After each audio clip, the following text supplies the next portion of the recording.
Con este y otros videos voy a contarles la historia de la vida plena que he llevado.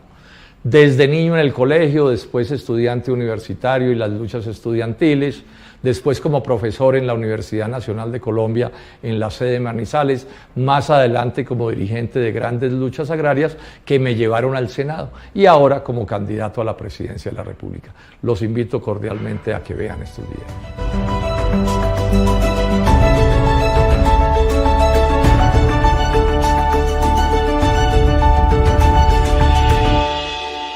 En las elecciones del 13 de marzo, pida el tarjetón de la coalición Centro Esperanza para escoger el candidato presidencial. Vote por mí, vote por Jorge Enrique Robledo.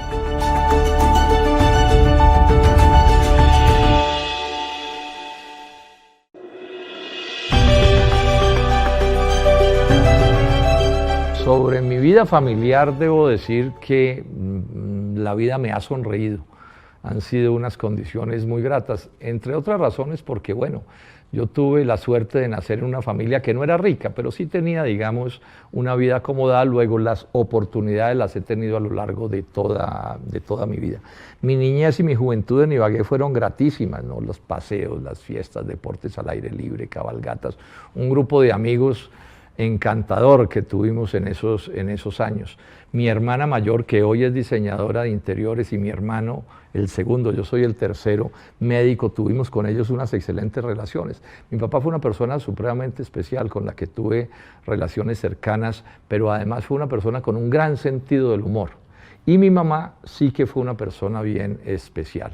Ella fue una persona que siempre trabajó para respaldar, digamos, las necesidades del hogar, pero además fue un líder cívico. Ella fundó, por ejemplo, el Club de Jardinería de Ibagué, después creó el Comité de Promoción Artesanal del Tolima, del que fue presidente muchos años, y le dictaba clases de diseño. Ella entendía bastante diseño a los presos de las cárceles, que eran centros en esos días de producción de artesanías. En esos esfuerzos, un día terminó en Gorgona, que era la isla prisión, una isla bellísima todavía ahora, pero la prisión no era una prisión, era un verdadero campo de concentración, una cosa espantosa. Primero porque mi mamá lo contó muy bien contado, ella duró semanas y semanas de tiempos yendo y viniendo allí en sus esfuerzos, pero además yo alcancé a conocerlo con Carmen, mi señora, fuimos cuando eso era un campo de concentración, y ella jugó un papel muy importante, moviéndose mucho por toda Colombia hasta que lograron cerrar ese campo de concentración, y es hoy el Parque Nacional tan bello que es. Cuando yo entonces recuerdo a mi mamá y recuerdo a mi hermana, que ha sido luchadora también, y oigo a gente con actitudes machistas, de desprecio a las mujeres, de maltrato, pues no solo me indigna y me ofende, sino que los veo como unos cretinos, porque después de yo conocer esto en vida propia y después de todo lo que he leído, venirle a uno con el cuento de que las mujeres son seres inferiores, por supuesto, que son formas demasiado premodernas de pensamiento que todavía hay en Colombia. Luego, antes de cumplir los 18 años, llegué a estudiar a Bogotá, donde hice carrera de arquitecto en la Universidad de los Andes. Y ahí, en las luchas estudiantiles en las que participé a partir de 1970 y 1971, conocí a Carmen, mi actual señora, que también era activista de la lucha estudiantil. Y en ese proceso terminé vinculándome a la política que todavía estoy desarrollando hasta ahora. Y también, como parte de esa lucha política, terminamos yéndonos a vivir a Manizales, a adelantar pues tareas de este tipo, en donde viví otros 30 años de mi vida completamente felices de distintas maneras. Fui profesor en la Universidad Nacional de Colombia, 2 hijos encantadores, Natalia, antropóloga, Julián, abogados, han sido profesores los dos, y en unas luchas agrícolas, cafeteras y agrarias muy importantes, terminé, digamos, abriéndome un espacio en política y llegué convirtiéndome en senador de la República, pues que es en lo que hoy estoy y que me ha preparado para este nuevo desafío que tengo en relación con la presidencia de la República. Concluyo refiriéndome a esto. La pandemia a mí me dio pues duro, como pues a todos los colombianos, sin embargo con una ventaja grande: a mí nunca se me redujo el ingreso, y tuve la fortuna de que, por hacer las cosas de la mejor manera, en función de mis nietas, que son bellísimas, tienen 7 y 4 años, terminamos viviendo en la misma casa con mi hija y con mi yerno, y entonces llevo un año compartiendo con mis nietas uno de los momentos más gratificantes de mi vida. Entonces, repito, a mí me ha sonreído, toda mi vida me ha sonreído la fortuna, me han salido las cosas bien, pero repito también, porque he tenido la suerte de tener oportunidades, las mismas oportunidades que se le niegan a proporciones inmensas de colombianos y que por eso tienen una vida tan llena de tantas dificultades, es en buena medida porque me la he pasado todos estos años en pos de que este sea un país de oportunidades, de posibilidades, de acceso a la educación, al trabajo, a la creación de riqueza y de progreso en los campos y en las ciudades en las que sigo en esta lucha política en la que estoy empeñado.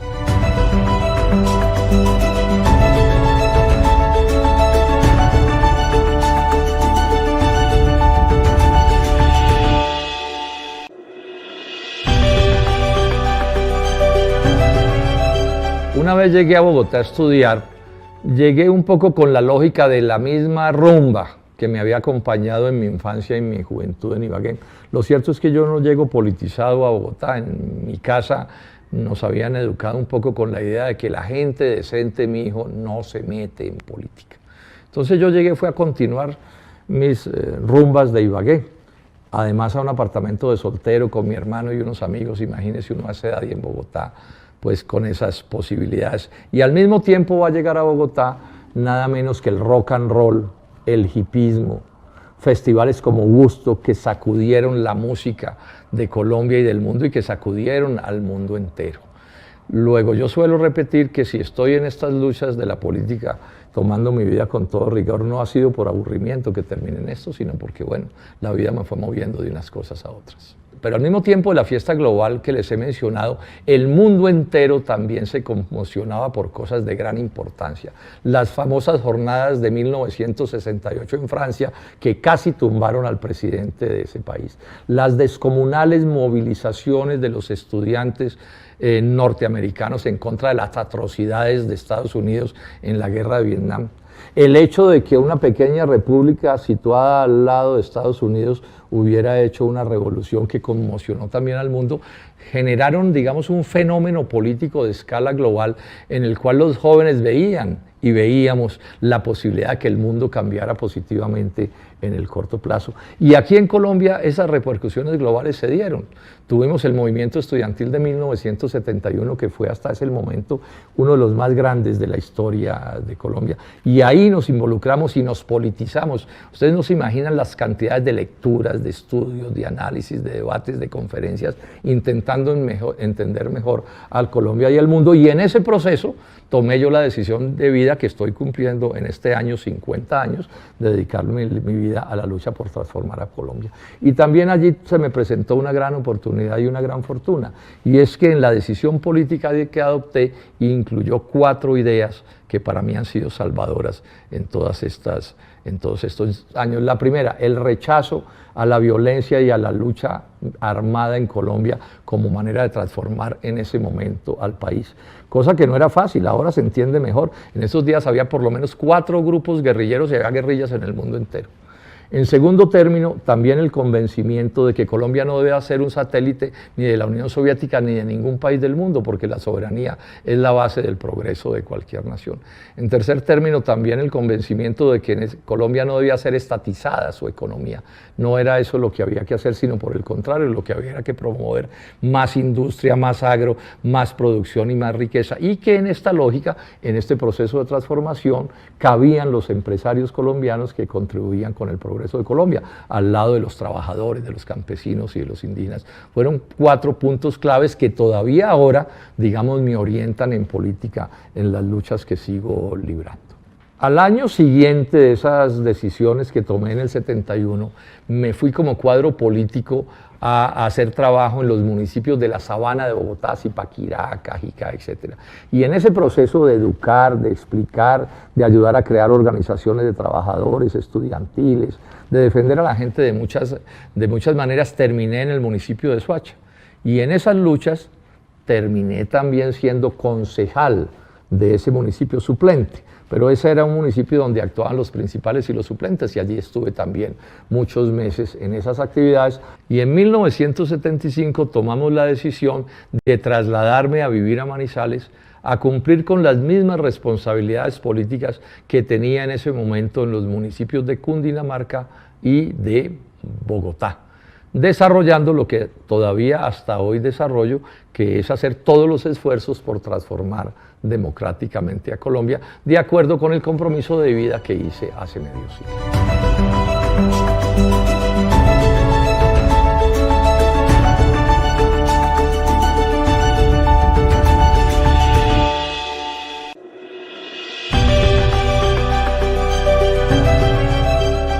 En 1975, recién casado y con una mano adelante y otra atrás, llegamos a Manizales con Carmen a cumplir nuestra decisión de dedicarle la vida a la lucha política.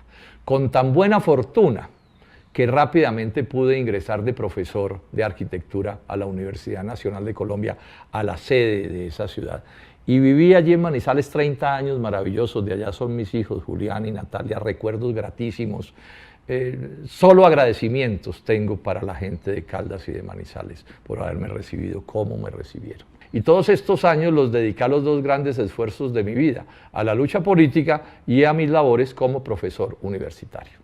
Entonces, como profesor fui juicioso en los asuntos académicos y me encantó ese trabajo en contacto con la juventud.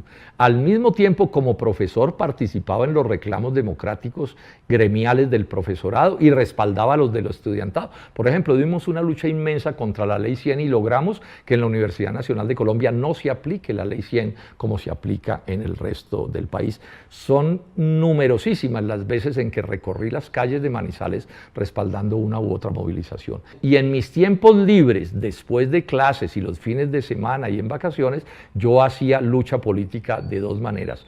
Una política, digamos, en el sentido electoral. Alguna vez fui candidato a la gobernación del departamento, pero también respaldaba luchas sociales. Lo saben los educadores de básica y de media, lo saben las ligas de usuarios de servicios públicos y particularmente dirigí una lucha cafetera y agraria supremamente grande, que fue la que después me llevó al Senado de la República. Y toda esa vida en Manizales, maravillosa para mí, de la universidad, la academia, la docencia, los estudiantes, la arquitectura, fue la vida que tuve que dejar. Una vez también mi propia vida me trajo a vivir a Bogotá como senador de la República, a la lucha política que tanto valoro por transformar democráticamente a Colombia.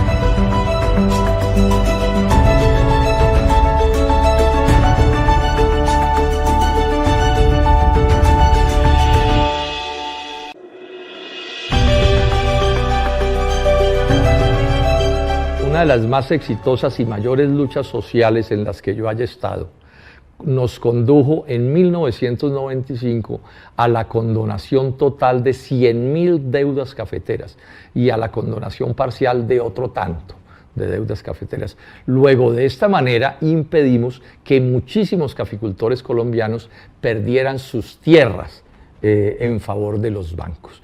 ¿Cuál es la historia para haber llegado a ese momento? La historia es esta: yo me interesé en los asuntos cafeteros desde que llegué a Manizales. Mi primera resistencia se la hice a los títulos de ahorro cafetero, que fue un truco mediante el cual despojaron a los caficultores colombianos del 30% del valor de su cosecha. Después creamos un par de organizaciones, Unión Cafetera Colombiana y la Unidad Cafetera Nacional. Esta segunda ya agrupó a campesinos, a indígenas y a empresarios representados por Fabio Trujillo, un líder muy importante. Y en esa movilización jugó un papel también determinante la Iglesia Católica, representada por el obispo de la diócesis del Líbano Honda, Monseñor José Luis Serna, que jugó, repito, un papel determinante. Y ese gran triunfo de la condonación pues no nos cayó del cielo, fue el resultado de años de inmensas movilizaciones con las que llenamos los parques principales de Manizales, de Pereira y Armenia, sacudimos Antioquia, el Huila, el Valle del Cauca, todo Colombia se movilizó y por eso un triunfo tan importante, incluido un paro cívico nacional de 24 horas y pacífico que realizamos en 1995. Es a partir del gran triunfo de la Unidad Cafetera como construimos Salvación Agropecuaria, una organización más amplia, cafeteros, paneleros, arroceros, ganaderos y otros sectores, con la que libramos grandes movimientos de resistencia a las políticas del neoliberalismo, el libre comercio y a los TLCs. Y es esa misma salvación la que se va a convertir, junto con otras organizaciones, en Dignidades Agropecuarias, que dirigieron la famosísima lucha del tal paro agrario no existe, que los colombianos no olvidamos. Para esos días yo ya no era dirigente gremial, yo había llegado por mis luchas agrarias al Congreso de la República en el año 2002, pero llegué a la Comisión Quinta del Senado a seguir luchando y he respaldado todas estas movilizaciones del sector agropecuario en todos estos últimos años, de la misma manera como esas luchas los libré desde que era un profesor universitario.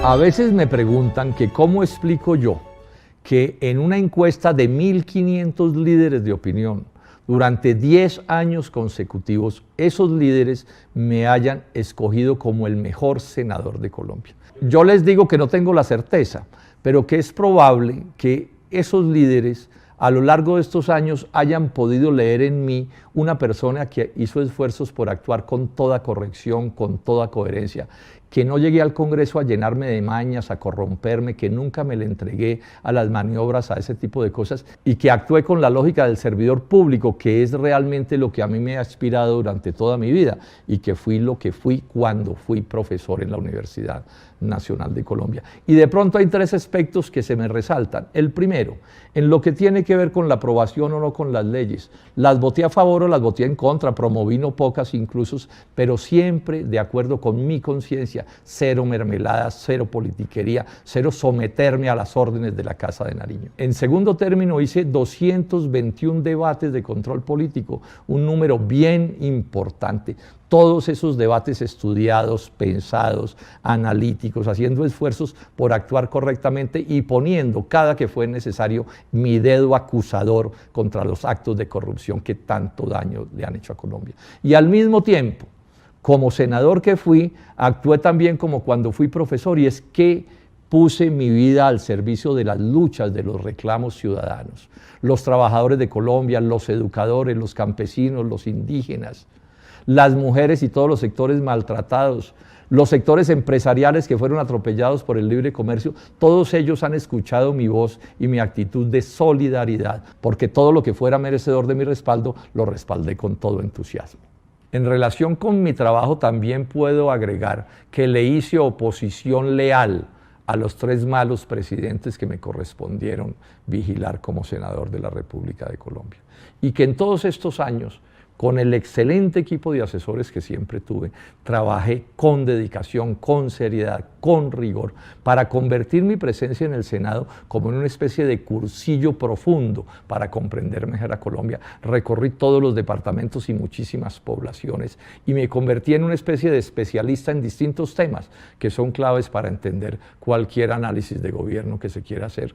Hoy conozco bastante bien los asuntos del agro, de la industria, de la educación, de la ciencia, de la salud, del ambiente, de la justicia, de las relaciones internacionales. Y hay un punto de Colombia que me tocó particularmente y que me formó muy bien en una actitud de repudio, de rechazo a todas las formas de machismo, de racismo, de clasismo, de discriminación que con tanta violencia se expresa contra tantos colombianos. Y toda esta experiencia en el Congreso, más la anterior que suma 50 años de haber puesto mi vida al servicio del progreso de Colombia, me convencen de que tengo la capacidad suficiente, el talante, el valor civil, la comprensión del país, la capacidad de unir a este país, el talante para competir por la presidencia de la República y ganar esa presidencia para iniciar el proceso de transformaciones democráticas que tanta falta le hace a Colombia.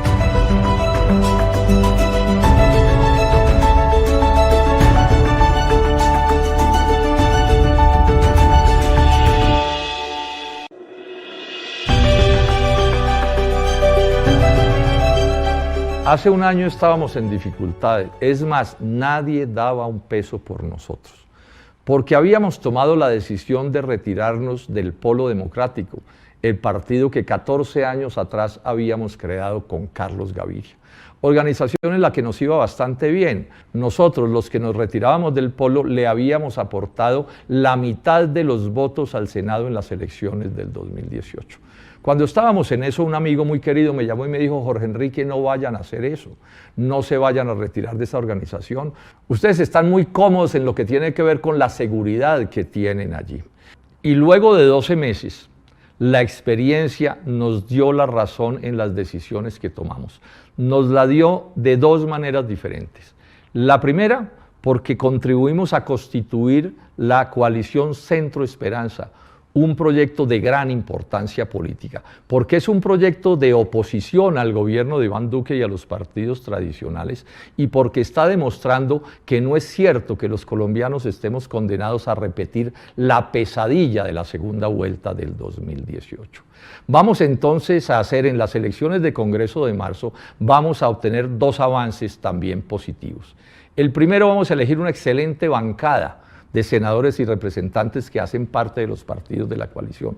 Y ese día vamos a escoger una sola candidatura a la presidencia de la República para que vaya a la primera vuelta, con el propósito de que esa candidatura, con el respaldo de todos, gane la jefatura del Estado en el 2018. Estamos entonces hablando de un proyecto sin antecedentes en la vida del país, capaz de enrumbar de una manera diferente a nuestra querida Colombia.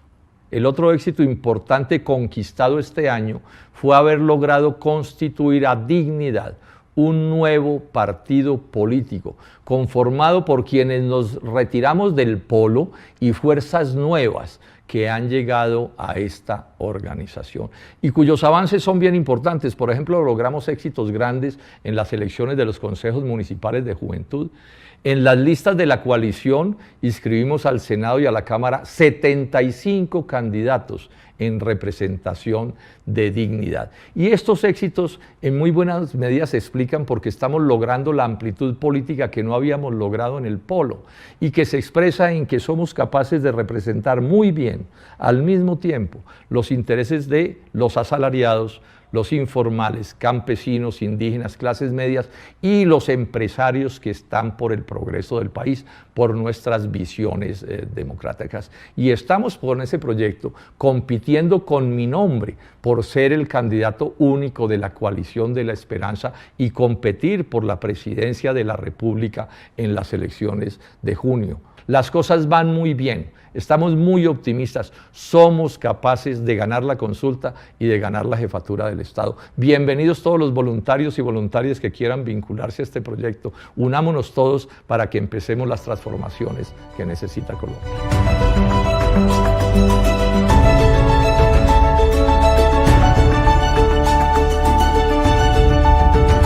Mis saludos, paso a presentarles mi programa para la presidencia de la República a partir del 2022. Y estoy diciendo es que esto es en serio, porque esto es en serio. Y lo he titulado por el más amplio acuerdo que unifique a los colombianos por las transformaciones democráticas que el país necesita. Es una propuesta de unidad nacional. Son incontables y profundos. Y se están empeorando los problemas económicos, sociales y políticos de Colombia. No por causa de la mediocridad de los colombianos, como dicen algunos mintiendo, sino porque hemos sido víctimas de unos gobiernos que en medio de una corrupción mayúscula y que nos indigna, utilizan en el país un modelo de economía de mercado que es contrario al modelo que han usado los países más exitosos del mundo. Es obvio que de no corregirse esta realidad, que es la causa principal de los males nacionales, no solo no se arreglará el problema, sino que se seguirá empeorando, destruyendo todavía más la base productiva, industrial y agropecuaria e impidiendo que se creen más fuentes de empleo y riqueza, objetivo que debe ser el primero de un proyecto que unifique a asalariados, trabajadores por cuenta propia, informales, campesinos, clases medias y empresarios que estén por el progreso del país. Este programa, esto es muy importante, no es por tanto una propuesta terminada, no.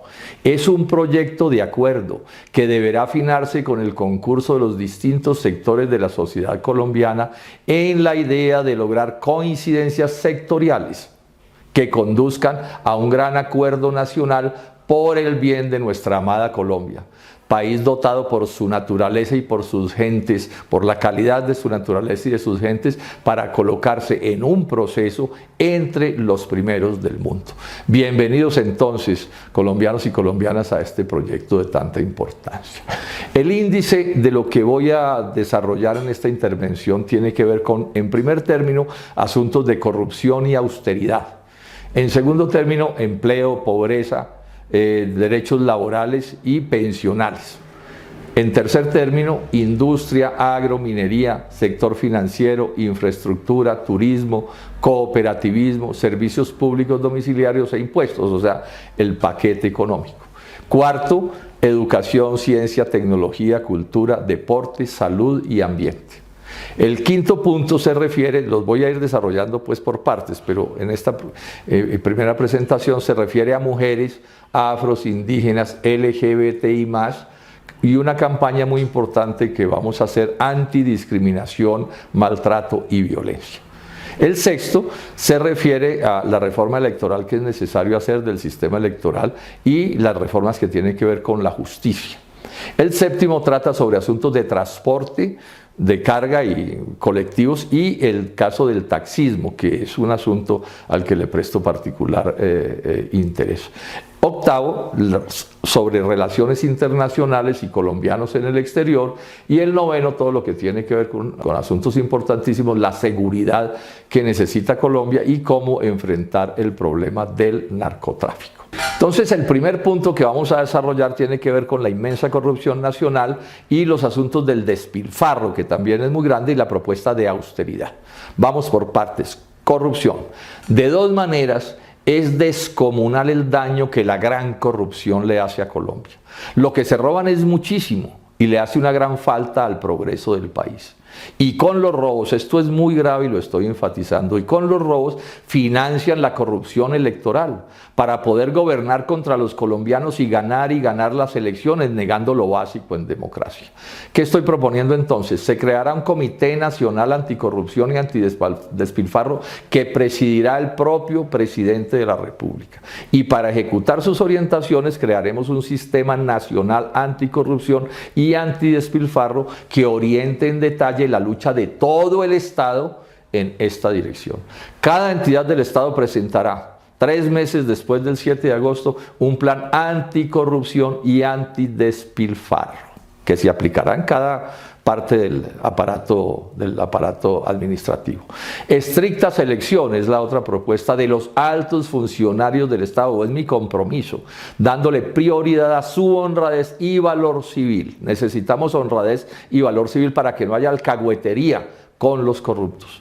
Los candidatos que voy a promover para la Fiscalía en especial, pero también de alguna manera para la Procuraduría y la Contraloría, tendrán que ser de altísimas calidades, lo mismo en los demás organismos de control. Control político nacional a la elaboración de las ternas que tienen que ver con estos altos cargos que he mencionado. Una reforma tributaria anticorrupción, sobre evasión, etcétera, los distintos aspectos de la corrupción tributaria. Cárcel, habrá cárcel en este país para los grandes evasores tributarios y los asesores de impuestos que sean sus cómplices en los delitos. Esto sucede en muchos países del mundo.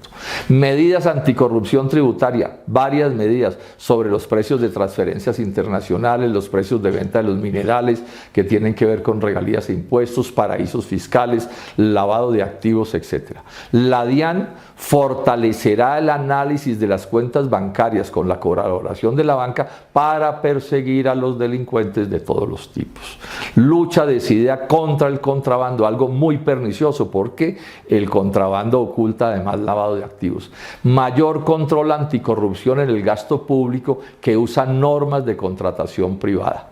y mayores controles anticorrupción en las llamadas alianzas público-privadas.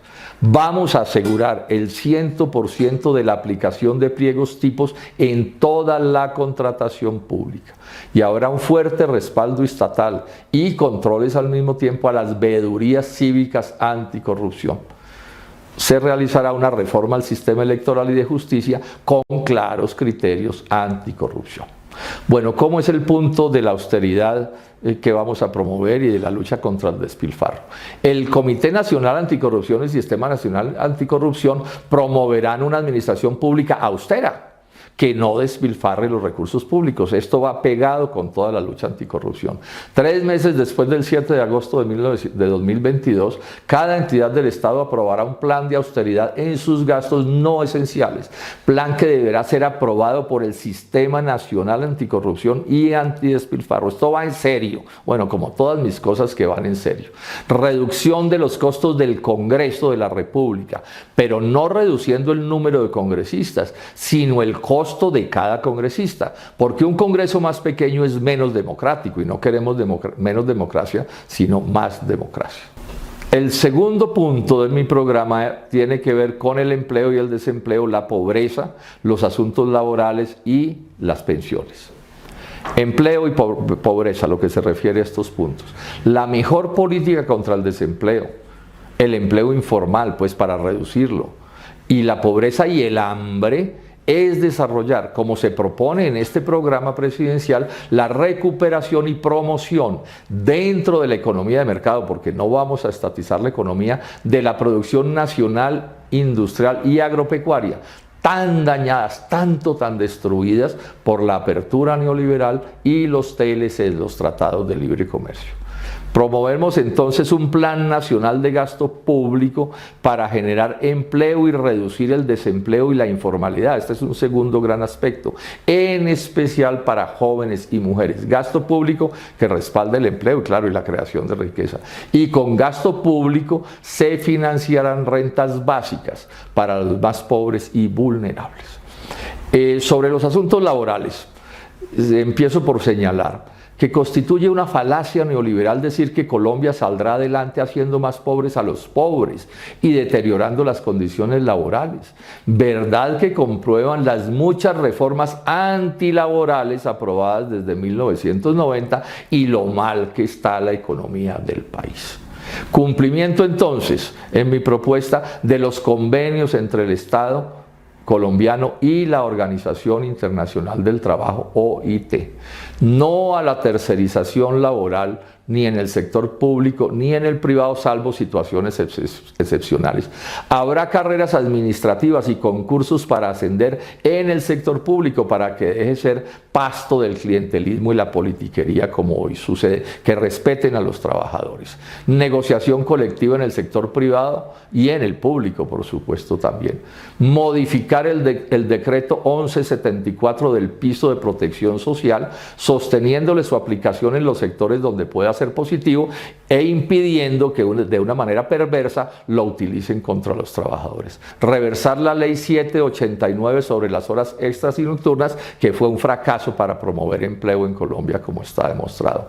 El ministro del Trabajo tendrá como norte cumplir las normas laborales. Esto parece mentira, pero aquí hay que exigir que los ministros del Trabajo cumplan con las leyes.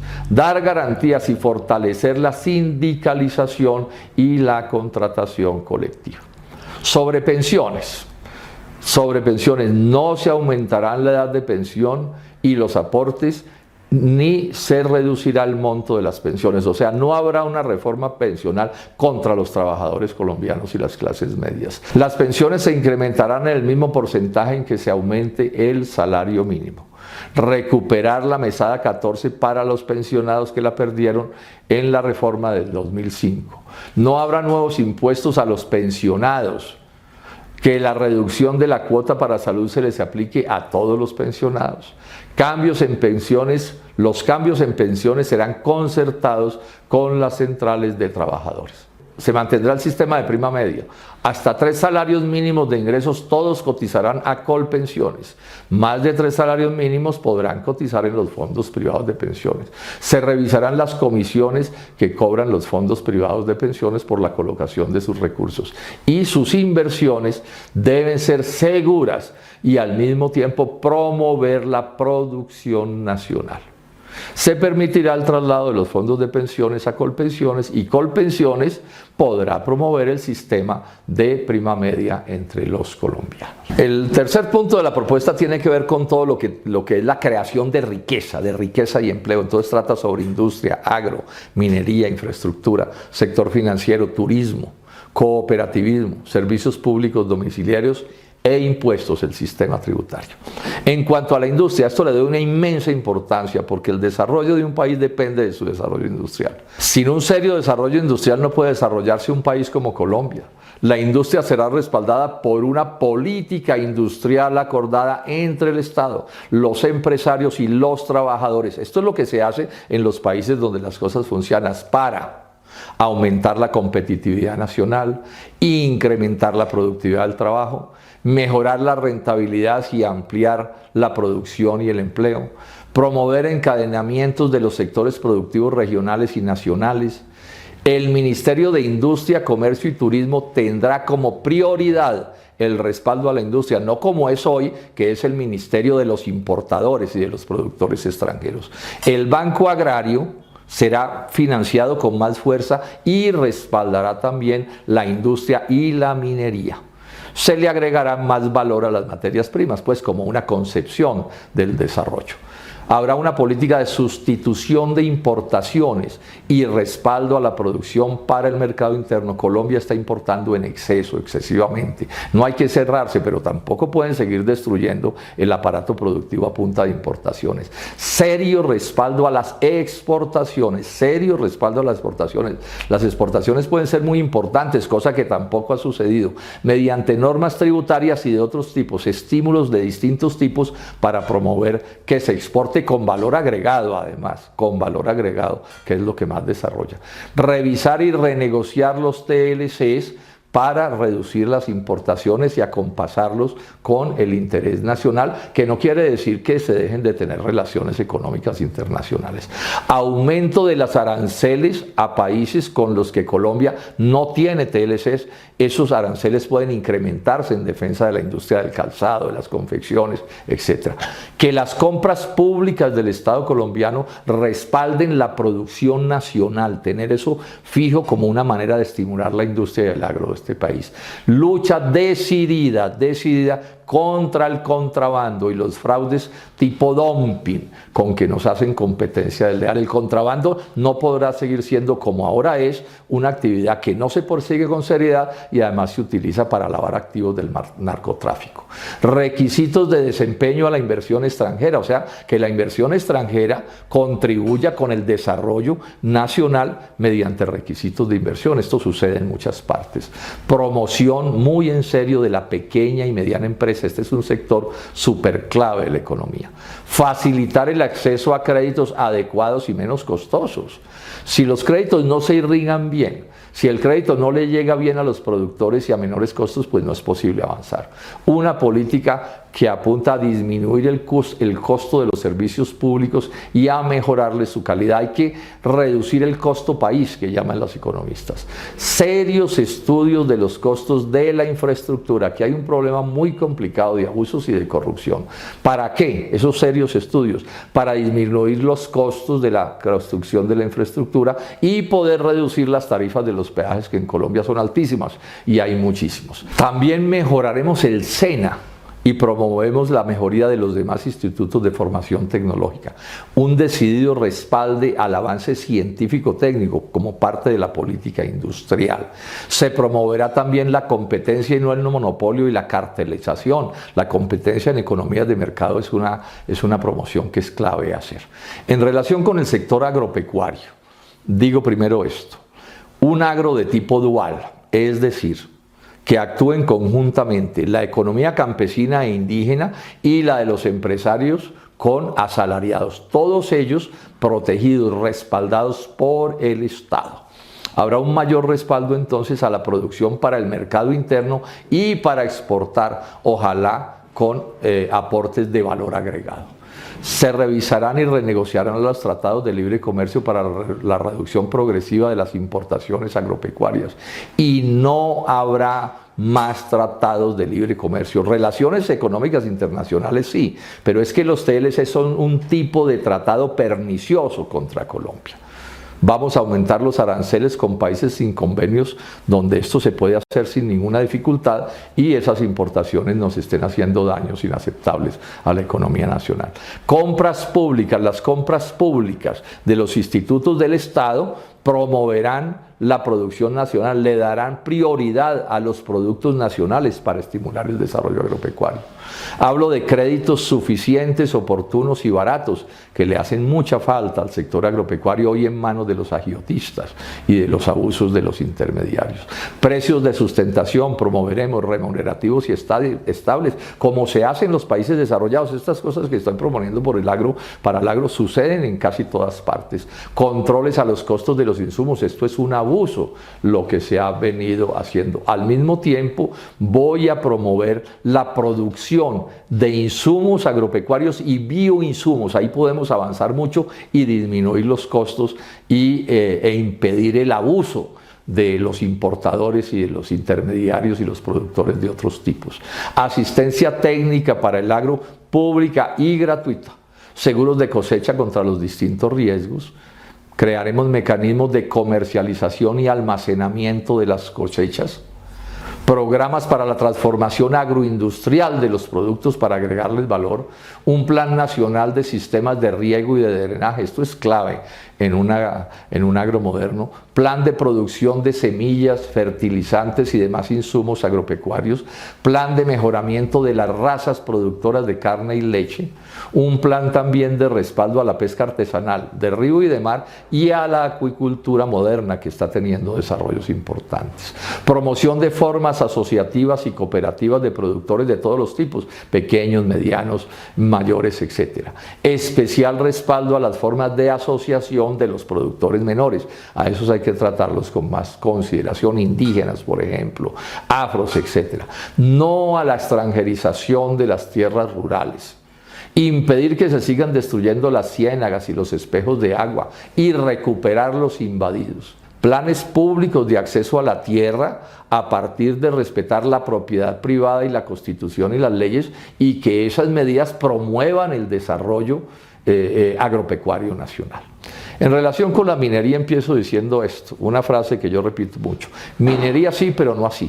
Significa que podrá haberla, pero por supuesto cumpliendo con todos los requisitos y las condiciones legales y ambientales. No podrá haber entonces minería en las áreas en las que la prohíbe la Constitución. Se recuperarán las áreas con pasivos ambientales por actividades mineras. Eso es posible recuperarlo, vamos a trabajar en eso. Todas las minerías deben cumplir con las normas ambientales y legales, la pequeña, la mediana, la mayor. Pagarán las regalías y los impuestos debidos, por supuesto. Cumplirán con las normas laborales, también es obvio. Se promoverá agregarles valor a las materias primas mineras, cosa que hoy sucede muy poco. Con requisitos diferenciales, porque se necesitan normas distintas porque no es el mismo caso el de cada minero. El Estado promoverá una adecuada formalización minera. La pequeña y mediana minería gozarán de especial respaldo del Estado. ¿Con cómo? Con planes de asistencia técnica, ambiental y administrativa dirigido a este sector que necesita tanto respaldo del Estado. Con políticas democráticas de seguridad jurídica. Y con apoyo, estos son ejemplos, a los procesos de bancarización, o sea, la pequeña y mediana minería informal dejarán de ser satanizadas como criminales porque no son criminales. La criminalización en la minería o en el comercio o en la banca o en donde sea es un fenómeno distinto. En relación con la infraestructura también unas propuestas muy importantes. La conocida corrupción en las obras públicas, recordemos simplemente Odebrecht, esta cosa escandalosa, será enfrentada sin vacilaciones como hice todos los debates que he hecho en estos asuntos. Mayores controles anticorrupción para aumentar la eficiencia del gasto público. No habrá más contratos por iniciativa privada. Ese es un contrato especial en el que no hay competencia y la corrupción es inmensa. En todos los casos se utilizarán, en todos los casos, pliegos tipo. O sea, ese cuento de los pliegos sastre, que son instrumentos de la corrupción, se acabarán. No se promoverá el monopolio, sino la competencia entre los oferentes, y se planificarán las obras de infraestructura para que puedan participar más firmas de ingeniería. Sin sacrificar la calidad de vida, buscaremos reducir los costos financieros y de la unidad de obra, y establecer utilidades para los contratistas que sean responsables y que protejan el interés nacional. Tenemos que proteger el interés nacional, asegurando la mayor eficiencia con el fin de reducir los costos. Habrá obras públicas nuevas y mantenimiento de infraestructura contratados directamente por el Estado. Esa es una modalidad que no tiene por qué desaparecer. Los menores costos llevarán a peajes menos costosos y a menos número de peajes instalados en el territorio nacional. En relación con el sector financiero, este es un sector muy importante. Yo ahí y en todos los casos anteriores aspiro a hacer acuerdos con los sectores involucrados. Y digo esto, ante la conocida concentración del crédito y las muy altas tasas de interés y los abusos, la línea es ¿cuál? Aumentar el crédito a las pequeñas y medianas empresas y a los trabajadores por cuenta propia, o sea, que tengan acceso, que no estén en poder de los agiotistas, de quienes abusan de tantas maneras. Reducir las tasas de interés debe ser un propósito nacional, reducir el costo país, sin quebrar a los bancos, por supuesto que no, pero para poder promover la competencia del país entre nosotros mismos y con el mundo. Vamos a fortalecer en serio, con grandes y nuevos recursos, para el Banco Agrario, para que el Banco Agrario pueda respaldar mejor la producción agropecuaria, pero para que también le dé un especial respaldo a la industria y a la minería. En este programa, como es obvio, el turismo también tiene un tratamiento de importancia. Y empiezo por explicar esto que es clave. La mejor política para promover el turismo interno en Colombia, el interno, que es de notable importancia, consiste en mejorar la producción, el empleo y el ingreso nacional para que los colombianos puedan hacer más turismo. También resultan claves para promover el turismo nacional e internacional, mejorar la seguridad del país. Y la reducción del costo de los peajes estimulará el turismo por carretera. Fíjense en que estamos haciendo propuestas integrales que conectan unas cosas con otras. Con recursos de importancia del presupuesto nacional, Fonturo hará más amplias campañas publicitarias en favor del turismo nacional y extranjero, con énfasis en ese turismo atraído por las notables características ambientales de Colombia. Se reglamentará en detalle el empleo de las plataformas de Internet, de manera que su uso no cree competencia desleal con las formas hoteleras tradicionales y les garantice a los turistas que las utilizan la protección de sus derechos. Sobre el cooperativismo y el sector solidario, lo primero es decir que le doy gran importancia a este sector en la economía de mercado nacional, sector que hoy ha sido hostilizado por todos los gobiernos. Y entonces lo que planteo estrictamente es esto. Esta propuesta considera que el cooperativismo puede hacerle grandes aportes al desarrollo de la economía nacional y al empleo, en la medida en que el Estado, como sucederá en mi gobierno, le brinde el respaldo suficiente del que nunca han gozado. Aquí no ha habido gobierno que no haga demagogia con el sector solidario, pero a la hora de la verdad, paja.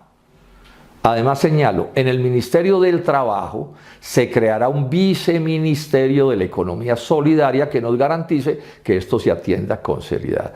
La Superintendencia de la Economía Solidaria no estorbará el fortalecimiento del sector, sino que lo protegerá y fomentará, distinto a como hoy ocurre, en que en muchos momentos hostiliza el desarrollo del cooperativismo. Con recursos públicos y otras medidas se promoverá el desarrollo del cooperativismo en sus diferentes modalidades.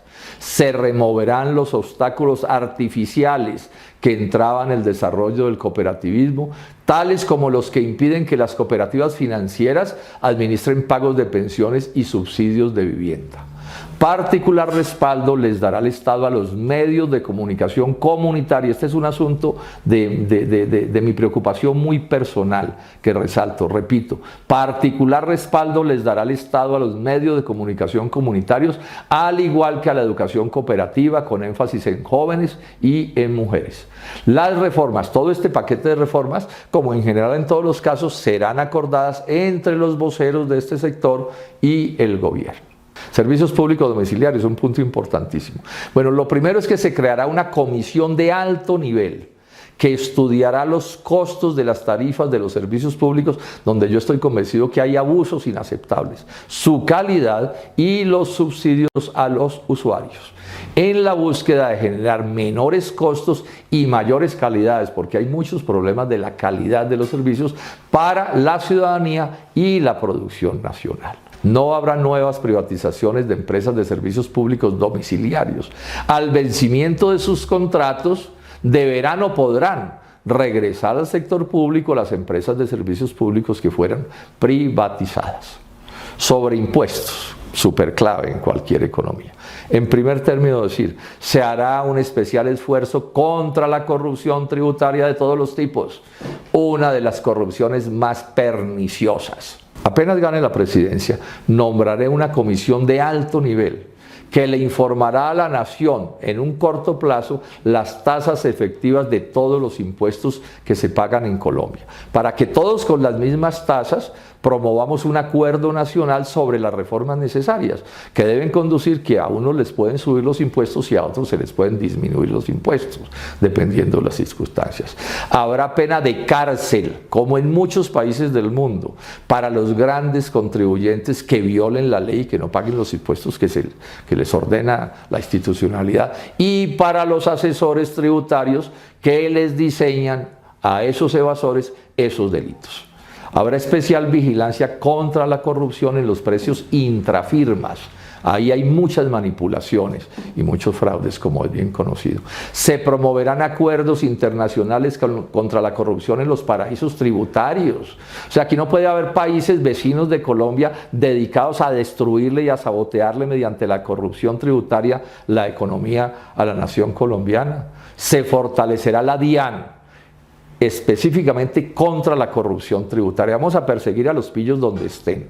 En contra de la corrupción tributaria, la DIAN se apoyará en una mayor información del sector financiero, sector que por supuesto deberá prestar la colaboración necesaria. Se fortalecerán las medidas contra el gran contrabando. Si hay una cosa que avergüenza en Colombia es la laxitud del Estado colombiano contra el contrabando, que es además fuente de lavado de activos, o sea, de narcotráfico, contrabando que destruye la industria, destruye el agro y destruye el empleo nacional. De otra parte, y como criterio, la estructura tributaria no debe hacer inviable la actividad económica. Esa es una consideración importantísima y sí debe estimularla. Este es un norte de mis propuestas tributarias. No se aumentarán los impuestos indirectos, ni siquiera porque los llamen al consumo, eso es la misma cosa. Ni se crearán nuevos impuestos indirectos, sea con el pretexto que sea que los quieran plantear. Se promoverá el paso del impuesto de renta de las utilidades de las empresas a las utilidades de los accionistas de esas empresas. Serán progresivas las tasas de impuesto de las personas naturales y de las jurídicas. Menores impuestos para los de menores ingresos y mayores impuestos para los de mayores ingresos. Eso es lo que ordena la Constitución, además. Los patrimonios menores y los medianos no pagarán impuesto de herencia, y el de las herencias mayores será progresivo, como debe ser. Se simplificará el estatuto tributario, que hoy es tan enredado que se presta para toda forma de corrupción. Y habrá un plan acelerado de actualización catastral, pues para que allí también, digamos, la justicia tributaria termine funcionando. El cuarto aspecto es un aspecto cercanísimo a mi vida y a mis creencias, ¿no? Que tiene que ver con educación, ciencia y tecnología, cultura, deporte, salud y ambiente. Esto es bien importante, todos estos asuntos sociales. Sobre educación, ¿qué digo como primer propuesta? Si todo progreso proviene del trabajo, y así es, todo aumento de la productividad del trabajo se origina en el avance, en el progreso del conocimiento. Luego, lo mejor en educación es que ésta sea universal, es decir, para todos, de alta calidad para que no sea una estafa, gratuita para que pueda ser para todos y pública, porque si no, ¿quién la paga? Y con libertad de cátedra. Nadie será perseguido por su manera de pensar, lo que no significa esta importancia que se vaya a estatizar la educación privada. Aumento del gasto público en educación, pues una propuesta que es obvia con estas ideas. Reducir el déficit de las instituciones de educación superior, las IES públicas. Pago progresivo de la deuda del Estado a las instituciones educativas para infraestructura, dotación, formalización laboral, en particular de las IES públicas. Reforma constitucional al sistema general de participaciones para aumentar los recursos al sistema de salud. La educación privada no podrá ser con ánimo de lucro, así lo ordena hoy la Constitución y la ley. La educación privada debe tener relaciones democráticas con sus estudiantes, profesores y trabajadores. Respetando su autonomía universitaria, el Ministerio de Educación promoverá la mejoría de la calidad de la educación pública y de la educación privada. Los créditos del ICETEX tendrán tasas de interés inferiores a la inflación, o sea, serán tasas baratas. Y así se reajustarán las actuales tasas que se están ya cobrando. No se capitalizarán los intereses y no se comprometerán los sueldos de los endeudados, mejorando las condiciones además de los créditos del Banco Mundial para este sector, que son muy costosos. El aumento porcentual de los recursos del ICETEX no será superior al de las universidades públicas, para que no se desfinancien las universidades. Habrá un plan nacional para llevar a derecho universal el preescolar de 3 grados. Esto es de lo más importante que yo puedo estar proponiendo y lo ha propuesto FECODE desde hace muchos años. Esto, por supuesto, en la educación pública. Estatuto docente único para la educación básica y media, con las particularidades que sean necesarias. Y por supuesto todos los educadores dentro de ese estatuto docente. Mejorar el SENA, le doy gran importancia al SENA, y los institutos tecnológicos, enfatizando en el respaldo a la industria y al agro, que son el pilar del desarrollo económico de un país. Desmontar la tercerización laboral en la educación pública y en la privada. Acordar con otros países convenios de convalidación de títulos de pregrado y posgrado que se reconozcan en Colombia. Específicamente sobre ciencia y tecnología, que planteo entonces, se aprobará un documento COMPES sobre ciencia básica y aplicada, una cosa seria. Ministro o ministra de la ciencia que cuente con el respeto de la comunidad científica nacional. La comunidad científica nacional debe ser respetada con seriedad desde el propio nombramiento del ministro o de la ministra. Plan de aumentos sucesivos del hoy muy bajo presupuesto para el Ministerio de la Ciencia. Vamos a elevarlo en un proceso progresivo. Promover el pensamiento científico en todos los niveles de la educación, eso es posible. Financiación pública y estímulo a la investigación en ciencias básicas y aplicadas. Promover el retorno al país de científicos colombianos residenciados en el exterior. Promover las transferencias de tecnología. Estimular la investigación y el desarrollo dentro de las empresas. Estimular el desarrollo de las empresas de base tecnológica.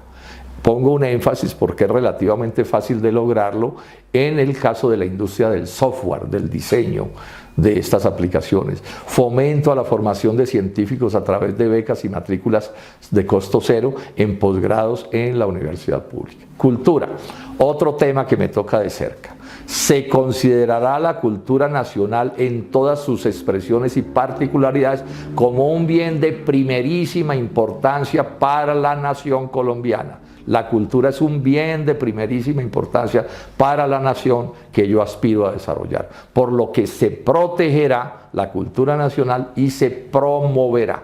Ante el bajo aporte presupuestal a la cultura, se aprobará una política de incrementos reales sucesivos de varios años para incrementar ese presupuesto del Ministerio de Cultura. Especial cuidado se tendrá para que teorías como la de la economía naranja, la falacia de Duque, no ahoguen la protección y la protección de la cultura nacional. Ante los estragos de la pandemia a la cultura nacional, se promoverá un plan para su recuperación. Por su importancia, el deporte no puede faltar en una propuesta presidencial como esta. Y digo que ante lo escaso del aporte presupuestal, del presupuesto al deporte, habrá un plan de incrementos reales sucesivos de varios años en el presupuesto nacional. Se promoverá que alcaldías y municipios y departamentos aprueben planes de incrementos semejantes. Habrá exenciones tributarias a deportistas exitosos en el exterior para que traigan sus ingresos a Colombia. Se diseñará un plan especial de estímulos al deporte en el sistema educativo.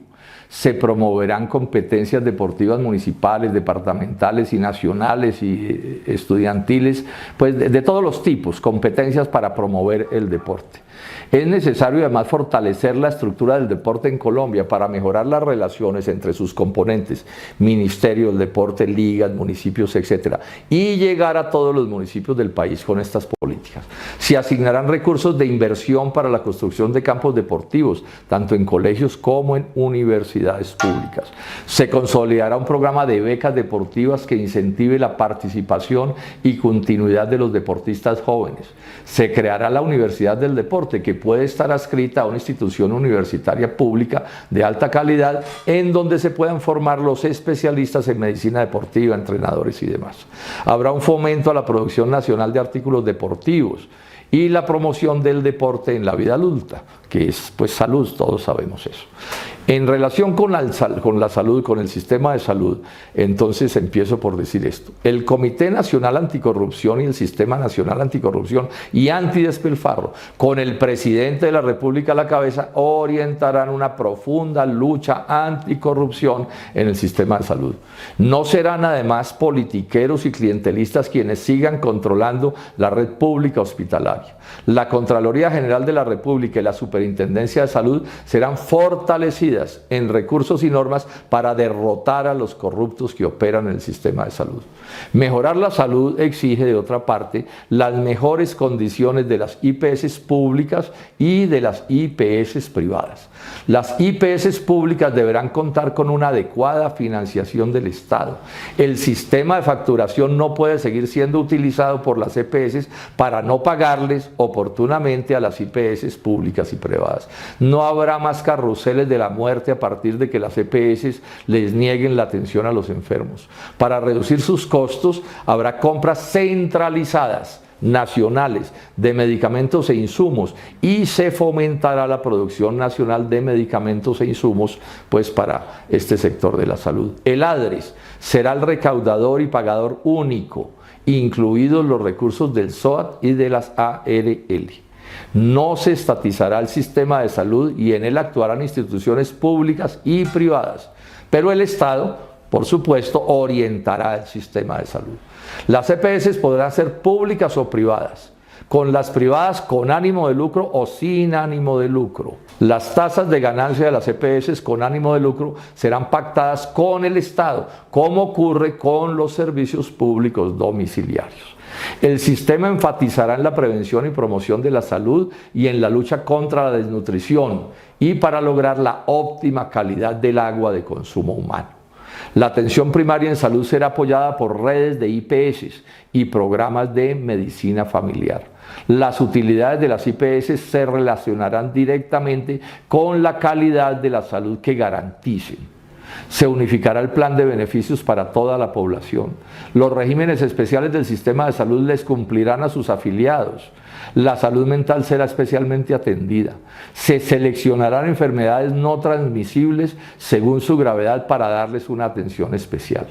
Mejorar la salud exige también mejorar las condiciones laborales de todos los trabajadores del sector, médicos, enfermeras, en general todos. Se eliminarán la intermediación laboral y las demoras en el pago de los salarios a quienes trabajan en este sector. Los cambios propuestos se harán dentro del ordenamiento jurídico colombiano. Las transformaciones serán un proceso responsable y promoviendo acuerdos con todos los actores del sistema, pacientes, trabajadores de la salud, clínicas privadas y hospitales públicos. Sobre el ambiente, la propuesta es esta.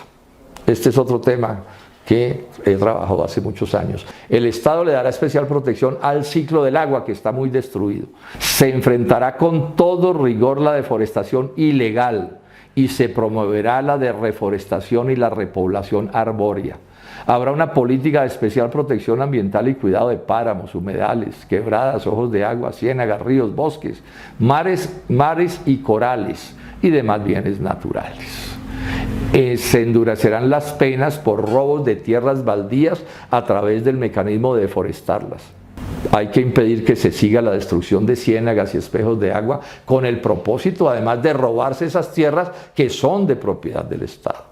Recuperar para el Estado las tierras de ciénagas y demás espejos de agua apropiadas ilegalmente con el fin de destruir esos cuerpos de agua. Para eso se las apropiaron ilegalmente. Serán 4 años de una gran campaña nacional de educación en defensa del ambiente, colegios, fuerza pública, todas las instituciones. El Instituto Colombiano del Petróleo, ICP, que es una institución muy importante de Ecopetrol, en asocio con las universidades públicas, adelantará estudios y propuestas para darle un carácter científico técnico a la transición energética de Colombia. Esto no puede plantearse como una charlatanería. Se promoverá el uso de energías renovables, solar y eólica, por supuesto que sí. Habrá políticas de mitigación y adaptación a los impactos del cambio climático que ya están sucediendo y que los determinan en últimas países distintos a Colombia. Se promoverán sistemas de transporte masivo movidos por electricidad y gas natural. Habrá planes de disminución de la contaminación de distintos tipos en las principales ciudades de Colombia. Y habrá un serio llamado del presidente de la República a los países que más gases de efecto invernadero generan para que reduzcan sus emisiones. Si ellos no atienden este problema en serio, este problema no se puede atender en serio. Es demagogia pensar que Colombia sola puede resolver este problema. No habrá fracking en Colombia durante mi presidencia. Dado que sería una gran irresponsabilidad acabar en el corto plazo con la exploración y explotación de combustibles fósiles en el territorio nacional, empeorando la economía del país y aumentando el desempleo y la pobreza, se protegerá Ecopetrol y se mantendrá como la principal empresa del sector en Colombia, el sector de los hidrocarburos, con un énfasis para que practique las mejores formas ambientales que sean posibles. La quinta parte de mi propuesta tiene que ver con las condiciones y mis propuestas para mujeres, afrodescendientes, indígenas, LGBTIs y en general todos los sectores maltratados, discriminados y perseguidos, inclusive con violencia en Colombia. Sobre las mujeres, señalo esto: las incontables formas de discriminación, maltrato y violencia contra las mujeres, a pesar de los grandes avances legales que han logrado con sus luchas, exigen protegerlas y respaldarlas de todas las maneras. Para ello es importante lograr el cabal cumplimiento de todos los artículos de la Ley 1257 de 2008. Especial atención se le dará a que se cumpla el artículo 19 de esa ley sobre los deberes de las EPS en los casos de violencia contra las mujeres. Además, vamos a promover una campaña cultural nacional de 4 años, ojalá respaldadas por alcaldes y gobernadores, en contra del machismo y las concepciones patriarcales y toda forma de discriminación, maltrato y violencia contra las mujeres. Avanzaremos además en la creación y cumplimiento del mecanismo de discriminación positiva a favor de las mujeres. Se creará mediante ley un sistema nacional de cuidado y se promoverá su creación en municipios y en departamentos. Habrá una renta básica para mujeres en alta condición de vulnerabilidad. Las mujeres deben tener el derecho a decidir sobre sus cuerpos, con especial y cuidadoso respeto a las convicciones de cada una de ellas y con el respaldo de políticas de salud pública democráticas. Se promoverán subsidios que faciliten el acceso a productos de higiene menstrual. En relación con los afrodescendientes, empiezo por decir esto: aunque los afros con sus luchas en lo fundamental han logrado la igualdad ante la ley con los demás colombianos, lo cierto es que siguen siendo víctimas de la discriminación, el maltrato y la violencia que promueve la cultura racista, una cultura absolutamente primitiva y detestable. Se cumplirá y desarrollará la Ley 70 de 1993 sobre los derechos de los afrodescendientes. Se promoverán mecanismos de discriminación positiva en beneficio de los afros, de los negros de Colombia. Se promoverá también una gran campaña de educación en contra del racismo contra este sector de la población colombiana. Sobre los indígenas, las comunidades indígenas, digo esto, aunque esas comunidades con sus luchas en lo fundamental han ganado la igualdad ante la ley e importantes derechos particulares, siguen siendo víctimas de discriminación, maltrato y violencia de origen racista. Se respetará y se le dará el debido desarrollo a la Ley 21 de 1991, es decir, al Convenio 169 de 1989 de la OIT sobre derechos de los pueblos indígenas. Se promoverán mecanismos de discriminación positiva en beneficio de las comunidades indígenas y se promoverá una gran campaña nacional de educación en contra del racismo contra los indígenas. En relación con los LGBTIQ+, digo esto, aunque es cierto que las luchas de los LGBTIQ+ y los demócratas han logrado que este sector goce en lo fundamental de la igualdad ante la ley, también es verdad que en la práctica sufre por muchas formas de discriminación, maltrato y violencia absolutamente repudiables, realidad que debe ser modificada en su favor. Se ratificará entonces la Convención Interamericana contra toda forma de discriminación e intolerancia.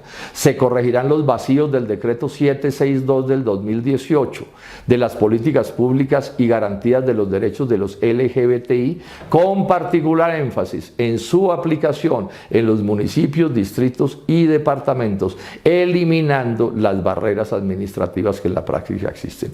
Y se promoverá la aprobación de una ley integral trans, concertada con estos compatriotas, que de manera integral se refiere a sus derechos y que dirija recursos públicos hacia la realización de dicho propósito. Se realizará una campaña nacional de 4 años tendiente a educar a los colombianos en la idea de que este sector de la sociedad no debe ser de ninguna manera víctima de discriminación, maltrato y violencia. La diversidad de Colombia no debe seguir siendo objeto de persecución, de brutalidad como con tanta frecuencia ocurre. Otro punto aparte, importante, una campaña nacional de 4 años, antidiscriminación, maltrato y violencia contra todos los sectores maltratados. En defensa de esa campaña de las mujeres afrodescendientes, indígenas, LGBTIQ+, niños y ancianos que también los maltratan. La campaña será también contra cualquier forma de xenofobia, en especial la que maltrata a los venezolanos. Durará los 4 años del periodo presidencial y debe comprometer en ella a alcaldes y gobernadores. Se utilizarán todos los medios, afiches, libros, artículos, conferencias, cine, música, televisión, prensa, radio. Se vinculará todo el sistema educativo. Tan exitosa deberá ser la campaña que lleve a que la asuman los próximos gobiernos para que esto se vuelva una campaña permanente. Se promoverá una relación de respeto y respaldo sobre los usos, costumbres, tradiciones y derechos legales de los pueblos indígenas y afros como parte importante de la cultura nacional que son. El sexto aspecto tiene que ver con el sistema electoral y la justicia. En lo electoral, entonces, ¿qué estoy planteando? El Consejo Nacional Electoral no será instrumento de la partidocracia clientelista, sino de la sociedad civil, hay que reformarlo, y de la lucha contra el fraude y la corrupción. La registraduría será independiente del Consejo Nacional Electoral y no será instrumento del clientelismo y la corrupción, sino de la sociedad civil para garantizar la transparencia de las elecciones. Se aprobarán robustas medidas contra la corrupción electoral. Se convertirá en delito penal las formas más graves de corrupción política y electoral. Habrá voto electrónico en todas las circunscripciones con todas las garantías antifraude. Habrá perspectiva de género en las normas electorales. En relación con el sistema de justicia, señalo en primer término esto. En la base de las fallas de la justicia en Colombia está que no es cumplida por la sobrecarga de los despachos y falla también por la interinidad de los funcionarios, todo con origen en los presupuestos insuficientes. Luego habrá financiamiento suficiente para la rama judicial, para nombrar en propiedad más jueces, fiscales y demás empleados. Se promoverá un amplio plan de descongestión judicial. Se garantizará, y esto sí que es importante, la independencia de la rama judicial de los restantes poderes del Estado. Se definirá un plan de construcción de nuevas cárceles, no privatizadas, públicas. Se fortalecerá la virtualidad en los procedimientos judiciales y se eliminará la comisión de acusaciones, bien llamada de absoluciones de la Cámara de Representantes. Esa es otra vagabundería de este país. El presidente de la República será investigado y acusado por la Corte Suprema de Justicia y será juzgado por el Congreso en pleno. Se creará un Tribunal Supremo de Aforados, Los magistrados de las altas cortes, el vicepresidente, el fiscal, el contralor, procurador, defensor del pueblo serán investigados y juzgados por dicho Tribunal Supremo de Aforados. Los magistrados de las cortes, de la Corte Suprema de Justicia, del Consejo de Estado y del Consejo Superior de la Judicatura serán elegidos mediante concursos de méritos. Los de la Corte Constitucional, los magistrados, serán elegidos por el Senado de una terna que se conformará por quienes ocupen los primeros puestos en un concurso de mérito. El fiscal será elegido por la Corte Suprema de Justicia de una terna que se conformará por quienes ocupen los primeros lugares en un concurso de méritos. El séptimo aspecto tiene que ver con el transporte y el taxismo. En general, sobre el transporte, todos los sistemas de transporte deben ser beneficiosos para quienes contraten los servicios, los propietarios de los vehículos, los conductores y las empresas transformadoras, y para Colombia, por supuesto. De acuerdo con la Constitución, todos los servicios públicos de transporte de pasajeros y de carga son servicios públicos, como ordena la Constitución, y deben prestarse cumpliendo con todas las exigencias legales. Se promoverán acuerdos entre los transportadores y los generadores de la carga para llegar a acuerdos sobre tarifas y demás condiciones que sean convenientes para los dos sectores y para el país. Todos los conductores del transporte de carga y pasajeros estarán inscritos en la seguridad social, en salud y en pensiones con sus plenos derechos. Las políticas públicas sobre el transporte deberán ser consultadas con todos los actores del sector. El gobierno trabajará para llegar a acuerdos que formalicen el transporte en Colombia. En relación con el taxismo, conductores, propietarios, empresas de taxis deberán acordar los mecanismos necesarios para asegurarles a sus pasajeros el mejor servicio en todos los aspectos. Las tarifas de ese servicio serán fijadas por el Estado, incluso las dinámicas, asegurando que esta actividad sea rentable y permita al mismo tiempo condiciones laborales adecuadas y la mejor relación de costo-beneficio para los pasajeros. No se cobrará IVA en las tarifas de los usuarios del servicio de taxis, pues esto es un servicio público donde está prohibido cobrar ese IVA.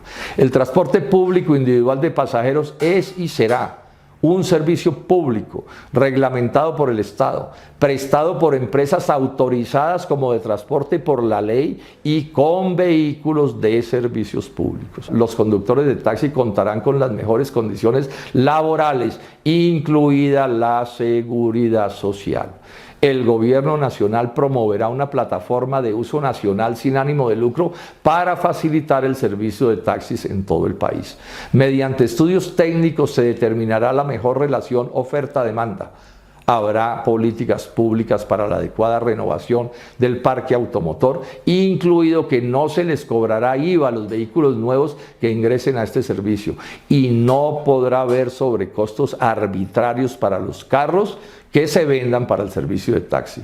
Se facilitará además la transición a vehículos híbridos y eléctricos. Todas las empresas tendrán el mismo régimen tributario, incluido el impuesto de renta.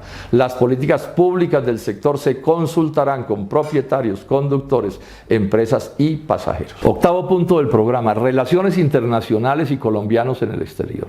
Relaciones internacionales. Colombia promoverá relaciones diplomáticas y comerciales con todos los estados del mundo.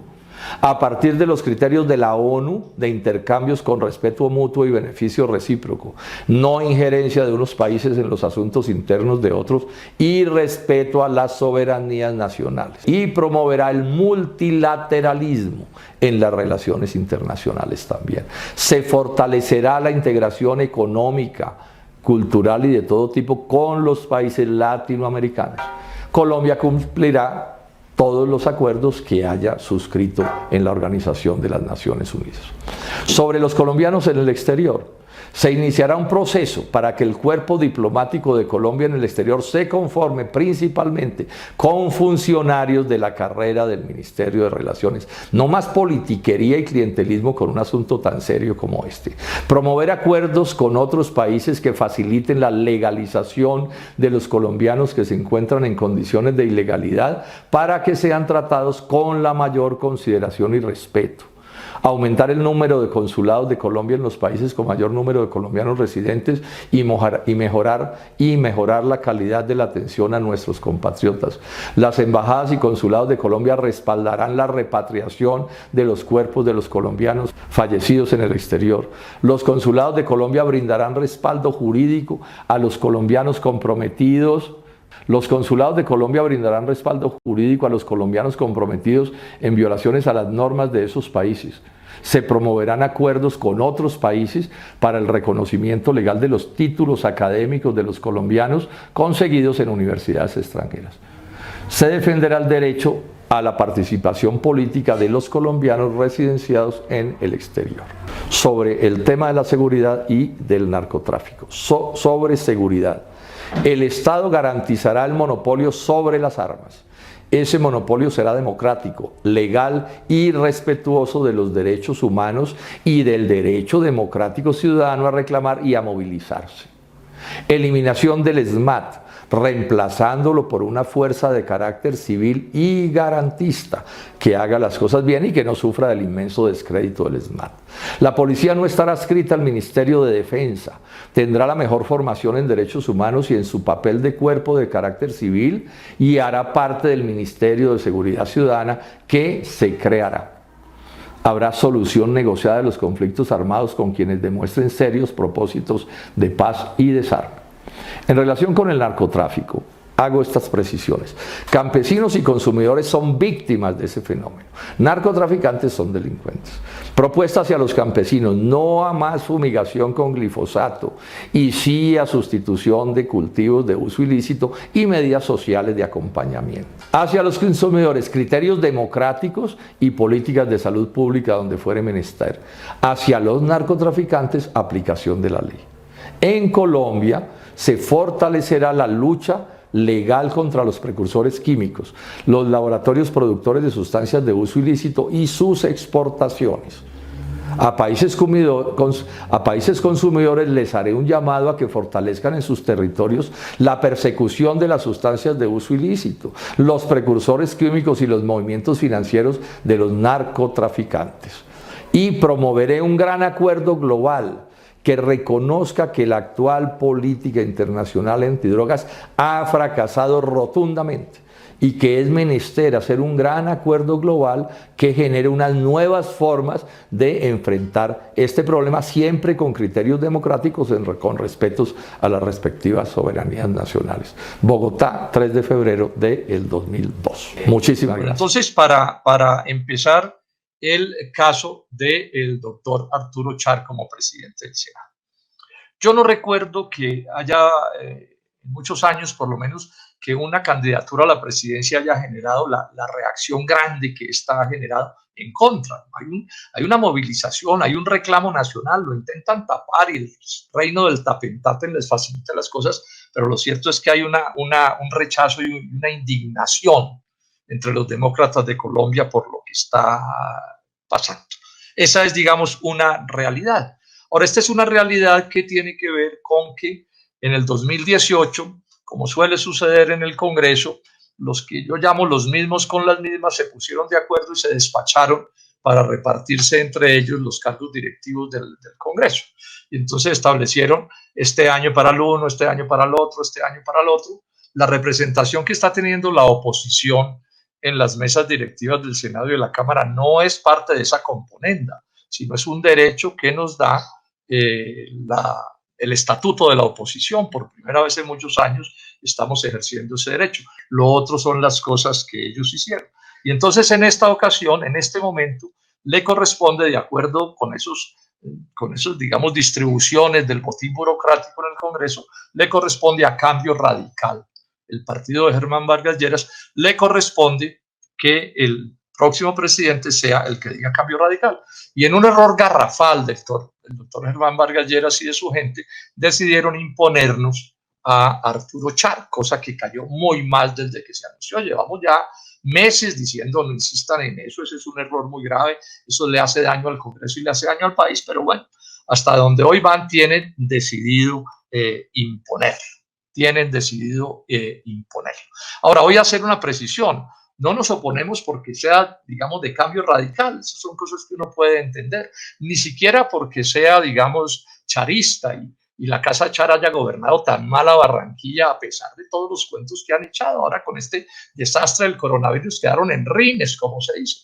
Ya se supo que ahí había mucho más politiquería y poder sobre los medios de comunicación para presentar una Barranquilla que no existía sino en la publicidad, porque ahí está el sufrimiento inmenso del pueblo de Barranquilla reflejado en las cifras de la pandemia. Claro, allá confinarse, quedarse entre la casa, pues es una hazaña para muchos que si no trabajan no comen, que además viven en habitaciones de muy mediocre calidad ambiental, luego quedarse dentro de ellas es gravísimo y con esas temperaturas ni se diga. Todo eso lo tenían tapado la Casa Char en todos estos años, pero bueno, todo se termina sabiendo, pero no es eso, repito, no es eso por lo que estamos en esta contradicción. Es más, les hemos dicho, pongan a otro cualquiera, pongan a otro de Cambio Radical y pongan a otro cualquiera y bueno, pues nosotros no estaremos de acuerdo porque somos de la oposición, pero no cruzaríamos lanzas, como se dice, por esa decisión. Detallemos entonces por qué lo de Arturo Char es tan grave para el país y por qué nosotros estamos cumpliendo con nuestro deber. La bancada de la oposición presentó un documento desde hace semanas sustentando esto, que no voy a leer aquí porque eso ya se ha hecho en ocasiones anteriores. ¿Por qué? ¿Dónde está el pleito? ¿Dónde está el pleito? Entonces, entender una cosa que es muy fácil de entender. El caso de Arturo Char es el caso de Aída Merlano. Es el caso de Aída Merlano. O sea, en el mismo barco, el mismo compadrazgo, las mismas acciones, van juntos ahí. Así los procesos, digamos, hayan evolucionado en la Corte Suprema de manera diferente. Ahora, ¿qué decidió la Corte Suprema de Justicia en el caso de Aída Merlano? Recordemos esto. A los congresistas y a ciertos dirigentes políticos del país nos juzga la Corte Suprema de Justicia. Eso es una garantía. Ese es el máximo organismo en lo penal.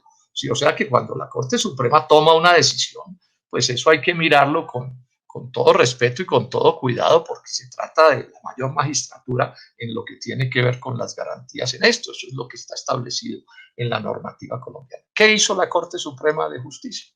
Inicialmente condenó a Aída Merlano a 15 años de cárcel, a 15 años de cárcel por corrupción al elector, o sea, compra-venta de votos de la manera más vulgar, esto está conocido en detalle, y concierto para delinquir agravado y hasta porte de armas, pero particularmente concierto para delinquir agravado. Y después, en un proceso, digamos, que es, en general, pues es el mismo problema, pero tiene una particularidad que no voy a negar, también ella está en este momento investigada por fuga de presos, Y en los dos temas está tocado, lo voy a detallar, el señor Arturo Char. Ahora, no es solo contra ella y contra Arturo Char, porque esto aquí tiene otras complicidades. Recordemos que Aída Merlano era senadora del Partido Conservador, había sido representante a la Cámara, nada menos que miembro de la casa Gerlain, sí, que es una casa política muy poderosa en el Atlántico, que eligió siempre a Roberto Gerlain, y ella además era pareja de Julio Gerlain, el hermano de Roberto, una persona del gran poder económico y social de Barranquilla, y él está también comprometido en esta situación. Y por el otro lado, porque esto era una alianza política, por el otro lado estaba Cambio Radical, representado por Arturo Char, eligiendo, no lo lograron, pero intentando elegir a Lilibet Ginás a la Cámara de Representantes. O sea que este era un acuerdo entre el Partido Conservador y Cambio Radical, representado nada menos que por la Casa Gerlain y la Casa Char, que tiene la alcaldía de Barranquilla desde hace muchos años, inclusive 2 veces ha sido alcalde Alex Char, el hermano de Arturo, y cuyo jefe mayor es el padre de ellos dos, o sea, unos poderosísimos de la economía y de la política de esa región del país. Ese acuerdo entre Cambio Radical y el Partido Conservador, aunque hasta donde sé nadie lo ha investigado, es ilegal, ¿no? Porque en Colombia no se pueden hacer esos cruces de esa manera como están planteados, ¿no? Yo voto Cámara, Cambio Radical, y voto Senado, Partido Conservador, porque eso se llama doble militancia. Ahí ya hay una primera ilegalidad. Ahora, ¿esto cómo empieza? Le llegan informaciones a la Fiscalía General de la Nación y la Fiscalía se asoma, investiga y habla de que se había constituido dentro de ese acuerdo, se menciona mucho la Casa Blanca, que era la sede de esta campaña, una organización criminal. Una organización criminal. Y en los mismos términos se refiere la Corte Suprema de Justicia, que toma la acusación de la Fiscalía y la convierte en proceso, ya dicho, y decide condenar a Aida Merlano y mantenerle o confirmarle el proceso a Arturo Char y también a Laureano Acuña, que es senador conservador de ese departamento, también implicado en estos asuntos, y está en investigación, no en la Corte Suprema, sino en la justicia ordinaria. Está Julio Gerlain, que fue uno de los grandes aportantes a esto, y varios concejales y diputados, algunos de los que han participado ya están condenados también por la justicia.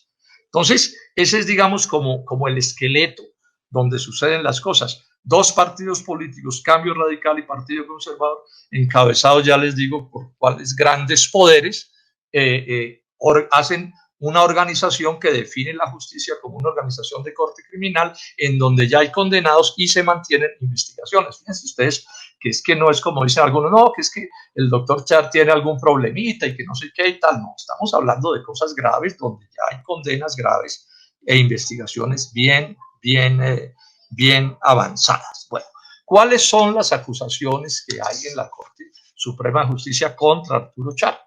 Me van a permitir leerles, porque quiero ser pues muy riguroso en lo que estoy haciendo y no salirme pues de los textos legales. Bueno, la sentencia que condenó a Aida Merlano, ojo con esto, la que condenó a Aida Merlano primero a 15 años de cárcel, ella apeló y entonces la Corte Suprema hizo unas consideraciones y se lo bajó a 12, pero le mantuvo el tipo penal.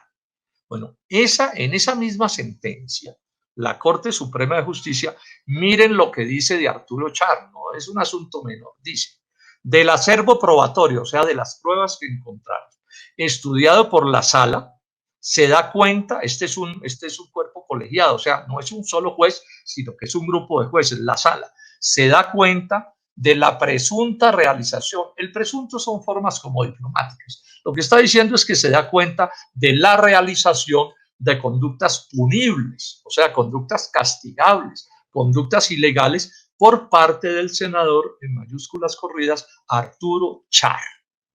Eso es lo que establece la Corte. Esto no es un asunto menor, o sea, la Corte que dice, investigamos y encontramos conductas delictuales y cosas ilegales, eso es lo que piensa la Corte Suprema, y entonces, por parte del senador Arturo Char, en el caso de Aida Merlano, que eran socios en esta campaña política electoral. Y entonces concluye la sala, dice, se compulsarán copias, otra palabreja que usan aquí en la justicia de una manera muy arbitraria, se compulsarán copias, ¿qué es lo que quiere decir? Que ordenan, o sea, denuncian, investiguen, le dice a la propia Corte para que se les investigue penalmente ante la Sala de Instrucción de la Corte Suprema de Justicia. Bueno, y a otros por la justicia ordinaria, pero a Char y a Laureano Acuña por la Corte Suprema de Justicia. Que no nos vengan con el cuento de que este es un asunto baladí, menor, que es cualquier cosa. No, aquí estamos hablando de unos cargos graves después de una investigación de fondo, donde hay una condenada por delitos graves en lo penal, que es, digamos, el proceso más complicado que se le pueda presentar a una persona. Dice entonces, también estos son aparte de la sentencia que condenó a Aida Merlano.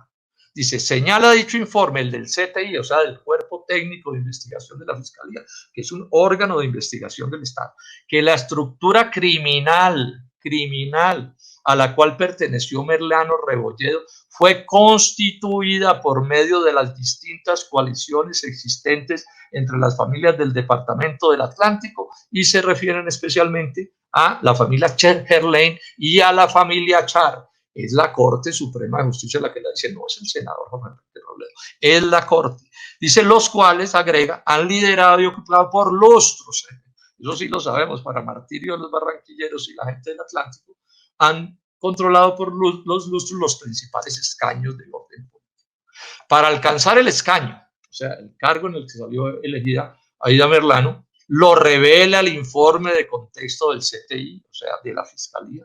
Hicieron coalición con la familia Char, con miras a obtener votos en otros departamentos como Bolívar y Magdalena, con el compromiso de que Aida Merlano apoyara a Lilibet Ginás, a la Cámara de Representantes, ella de Cambio Radical, la otra conservadora, como su fórmula a la Cámara de Representantes del Partido Cambio Radical.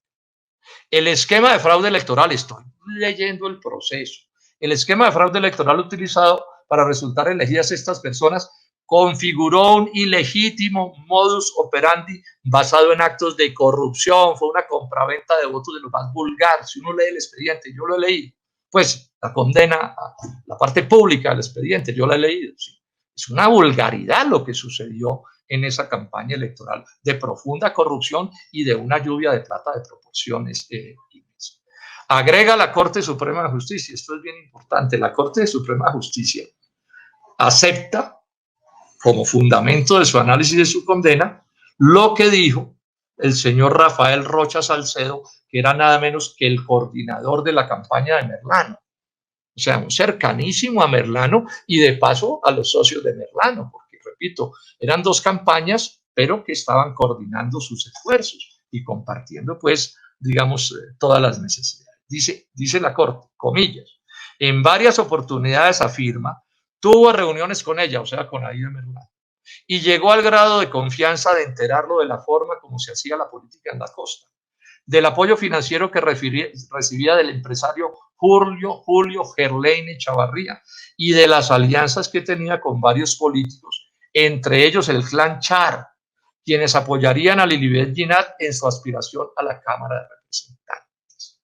En concreto, el señor Rafael Rocha, en concreto, hizo referencia a una reunión que tuvo lugar a finales de octubre de 2017 en la sede política de la acusada, la llamaban la Casa Blanca, con participación de ella y Arturo Char con mayúsculas corridas.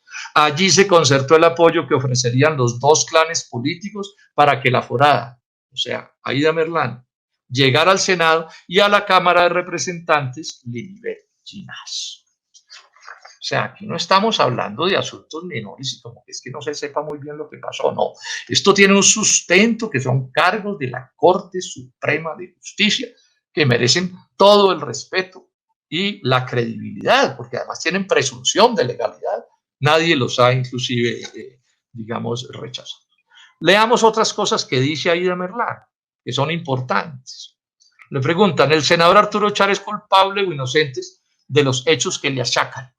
Le preguntan a ella. Y ella dice, si existe imparcialidad por parte de la Corte y se hace justicia, claro que debe ser condenado. Debe ser condenado en dos escenarios. El primero, porque él hizo parte de ese entramado de corrupción por el que hoy yo estoy condenada. Porque quiero recordarle que él hizo un acuerdo con Julio Gerlain para apoyar dos candidaturas a la Cámara y el Senado. Como efecto fue mi candidatura con los recursos. Miren esta acusación que es gravísima y debe investigarse con toda seriedad.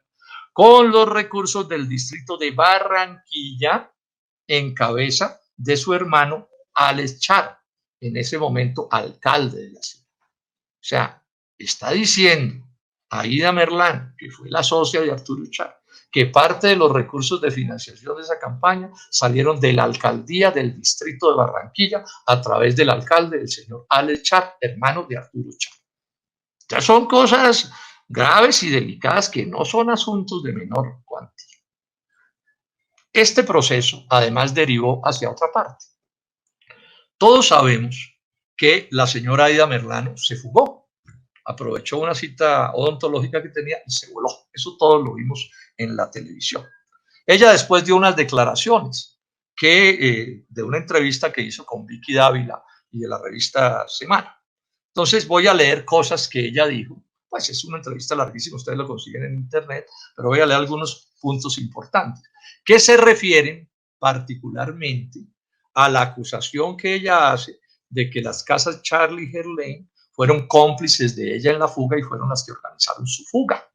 Esto, por supuesto, todo está en investigación, pero son acusaciones que se están haciendo que son bien delicadas. Mire las cosas que dice Aida Merlano.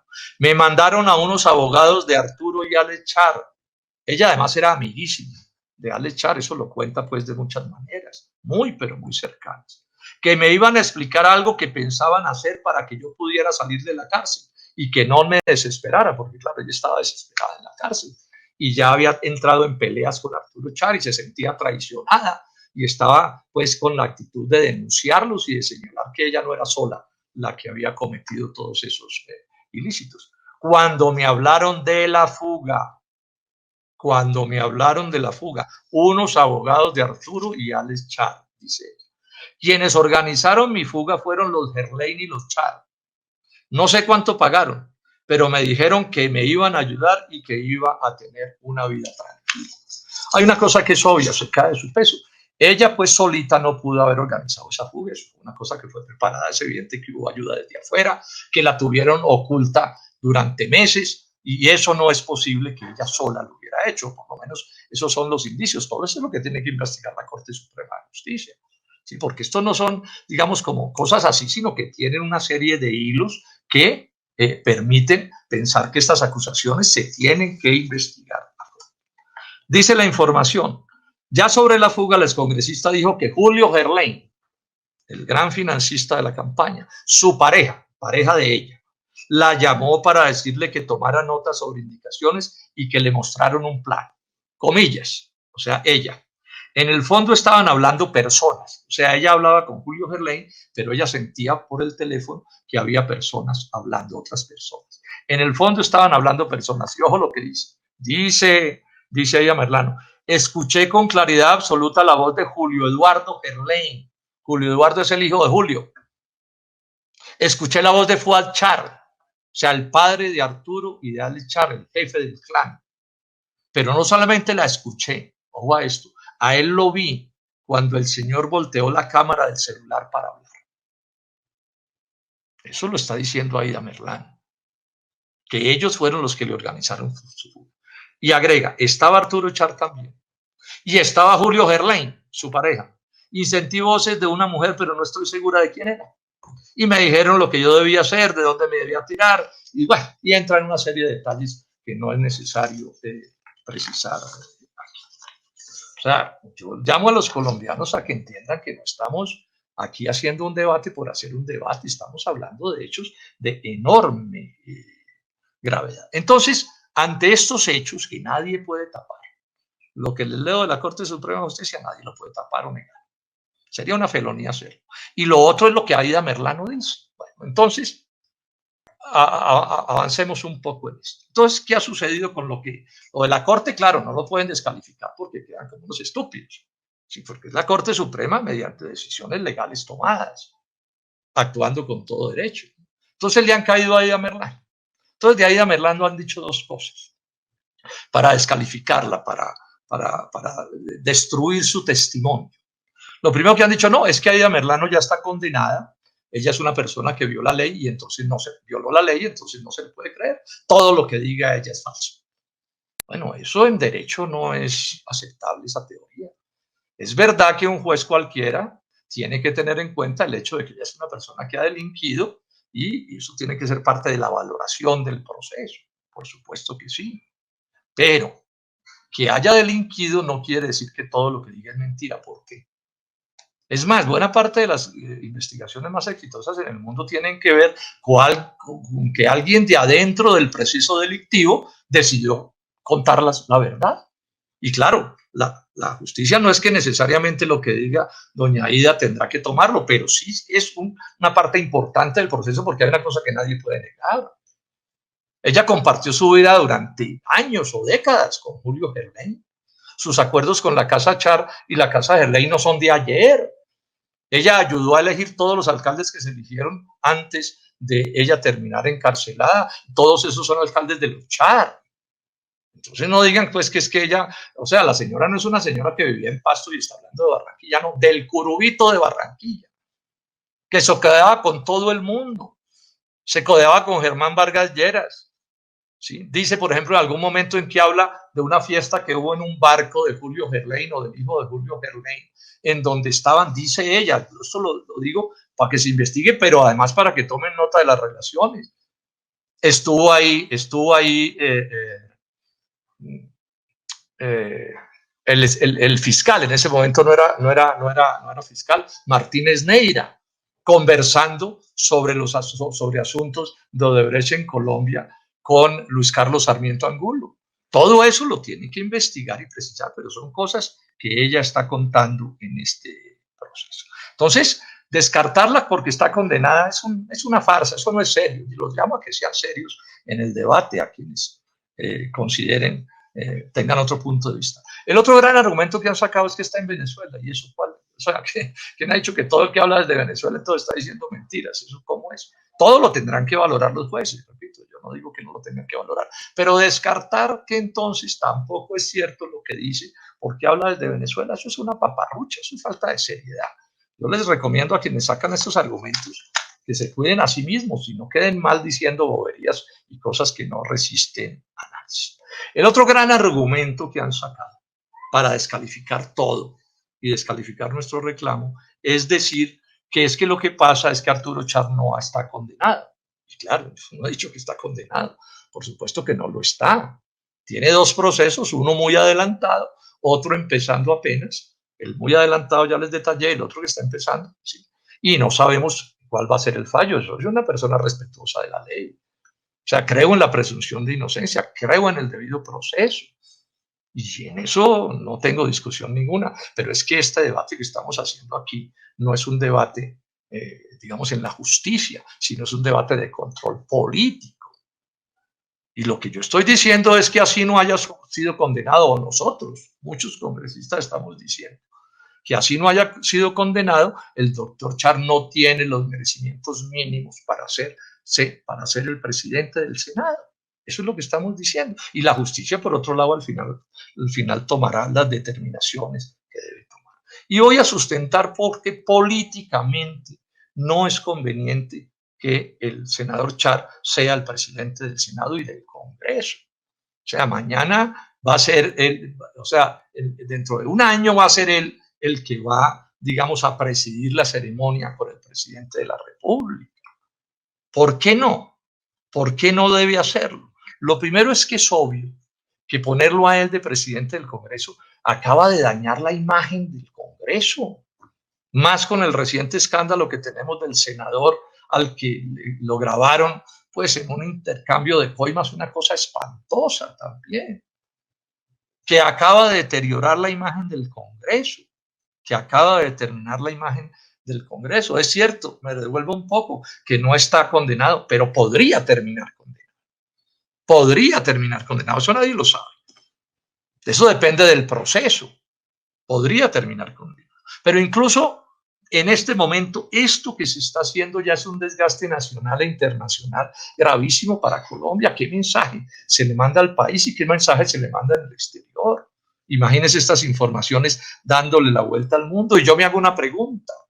Se la hago a la Casa Char y a la Casa Gerlain, se la hago al doctor Germán Vargas Lleras, a Iván Duque, a todos los que están protegiendo esta decisión tremendamente equivocada. ¿Y qué pasa si lo condenan?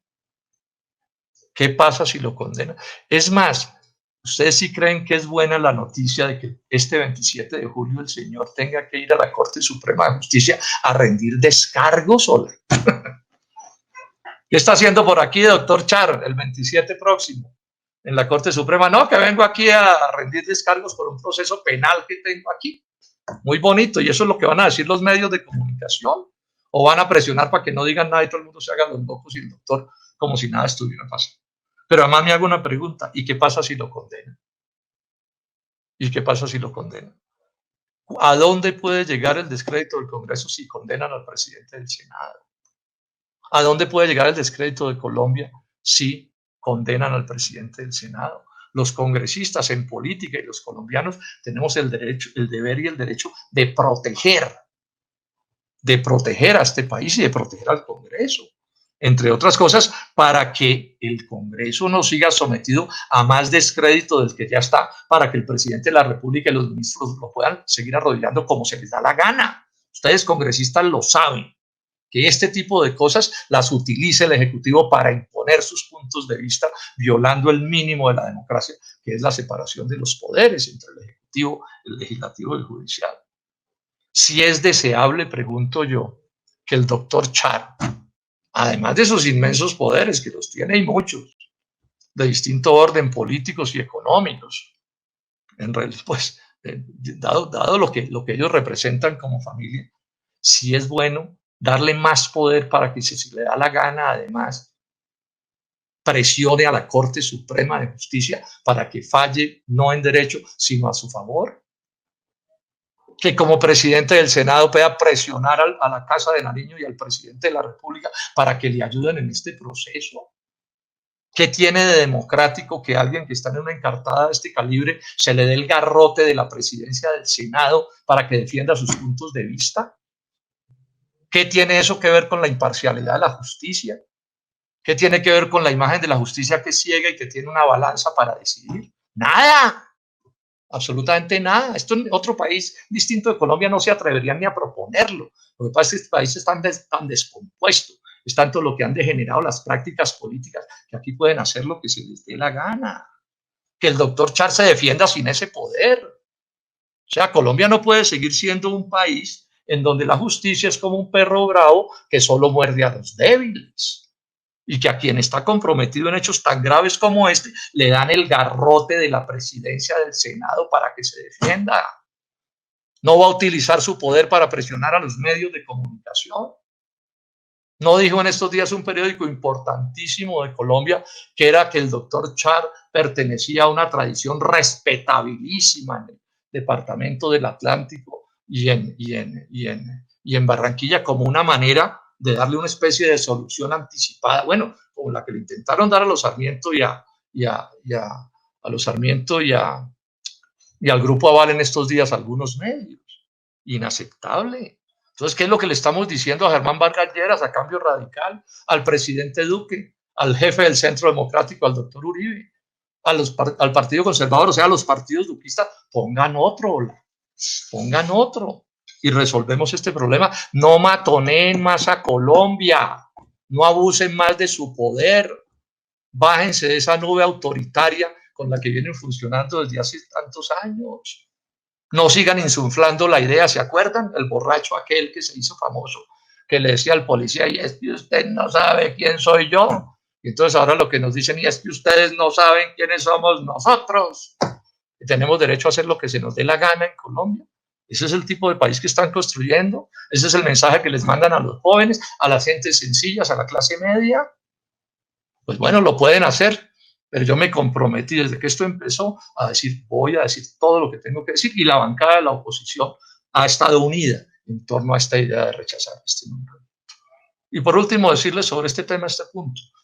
Tenemos un candidato de excelencia, un contraste buenísimo a la presidencia del Senado, y vamos a votar por él. Le invito a los congresistas que no se someten, que no se arrodillan, que no se dejan atropellar, que no le tienen miedo al poder, que mañana, si el voto es secreto, y espero que sea secreto de verdad, porque el voto electrónico se presta para todo tipo de fraudes, voten a conciencia y voten por Iván Marulanda, el candidato de las bancadas de la oposición.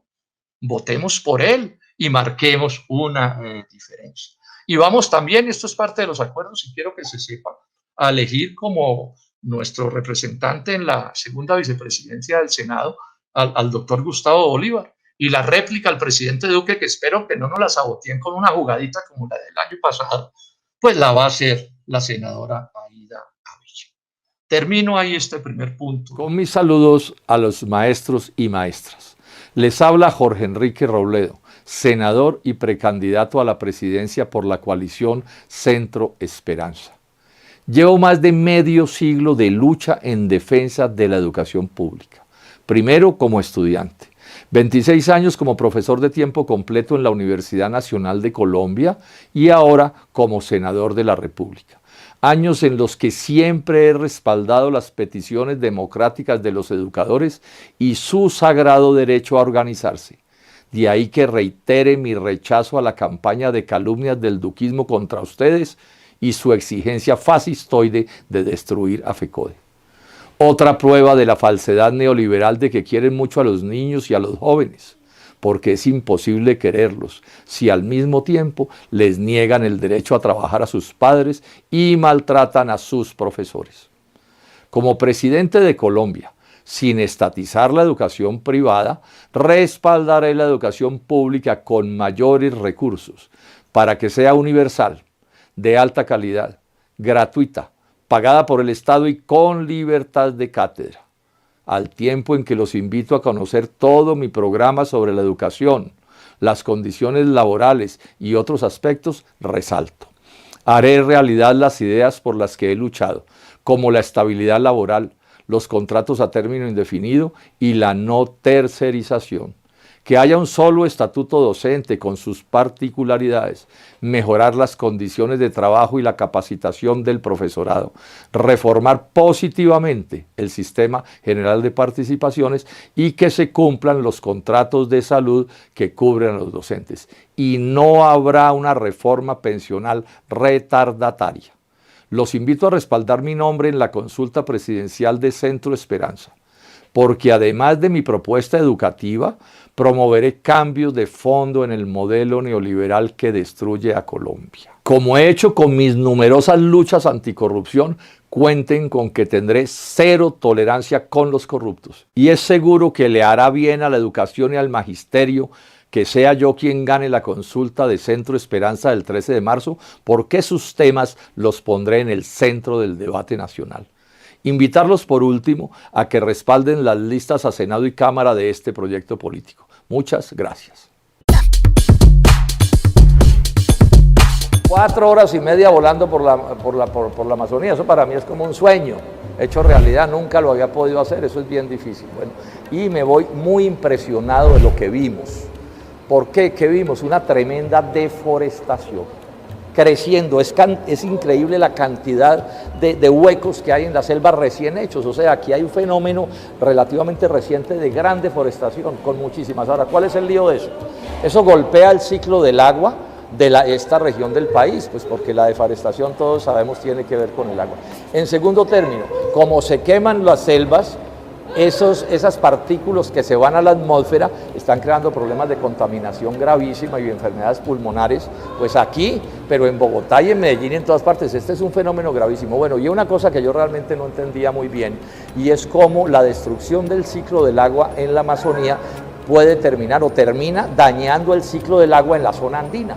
O sea, hay una interrelación compleja de cómo se mueven las aguas y los vientos, etcétera, etcétera. O sea que confirmamos una cosa que ya sabíamos, el principal problema ambiental de Colombia es el problema del agua, es el problema de la deforestación aquí y en el resto del país, no es el problema del CO2. En eso están, digamos, muy confundidos quienes lo vienen planteando de esa manera, porque ese es un problema importante, hay que atenderlo, el del consumo de los combustibles fósiles, pero el principal es este del que estamos hablando.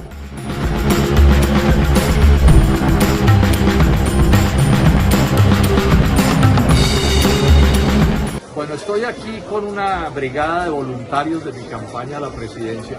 Este es el área del madrugón aquí en Bogotá. Lo primero es decirles, vengan, que esto es apasionante, esto es una cosa que vale la pena conocer de cuerpo presente. Lo segundo es que aquí hay negocios de comercio, por supuesto, pero esta es una zona de fabricación, también de confecciones, y es importante respaldar la industria nacional. Un país que no tiene industria no tiene futuro. Pero además contarles esto. Aquí se confirma que no es cierto el cuento que anda echando Duque de que es que la economía ya se recuperó, paja. Lo que me informan aquí los fabricantes y los comerciantes es que esto no está funcionando a toda máquina como funcionaba antes de la pandemia. Sí, hay una cierta recuperación, pero estamos lejos de lograr lo que se podría lograr. Y en parte no se está logrando porque como al país lo sometieron a importar tantas cosas y las importaciones están contenidas, aquí hay mucha gente que queriendo trabajar no puede trabajar. Otra vez la conclusión que he insistido, Colombia tiene que importar menos y producir más. Es una gravísima equivocación, lo ha demostrado esta crisis, importar en exceso.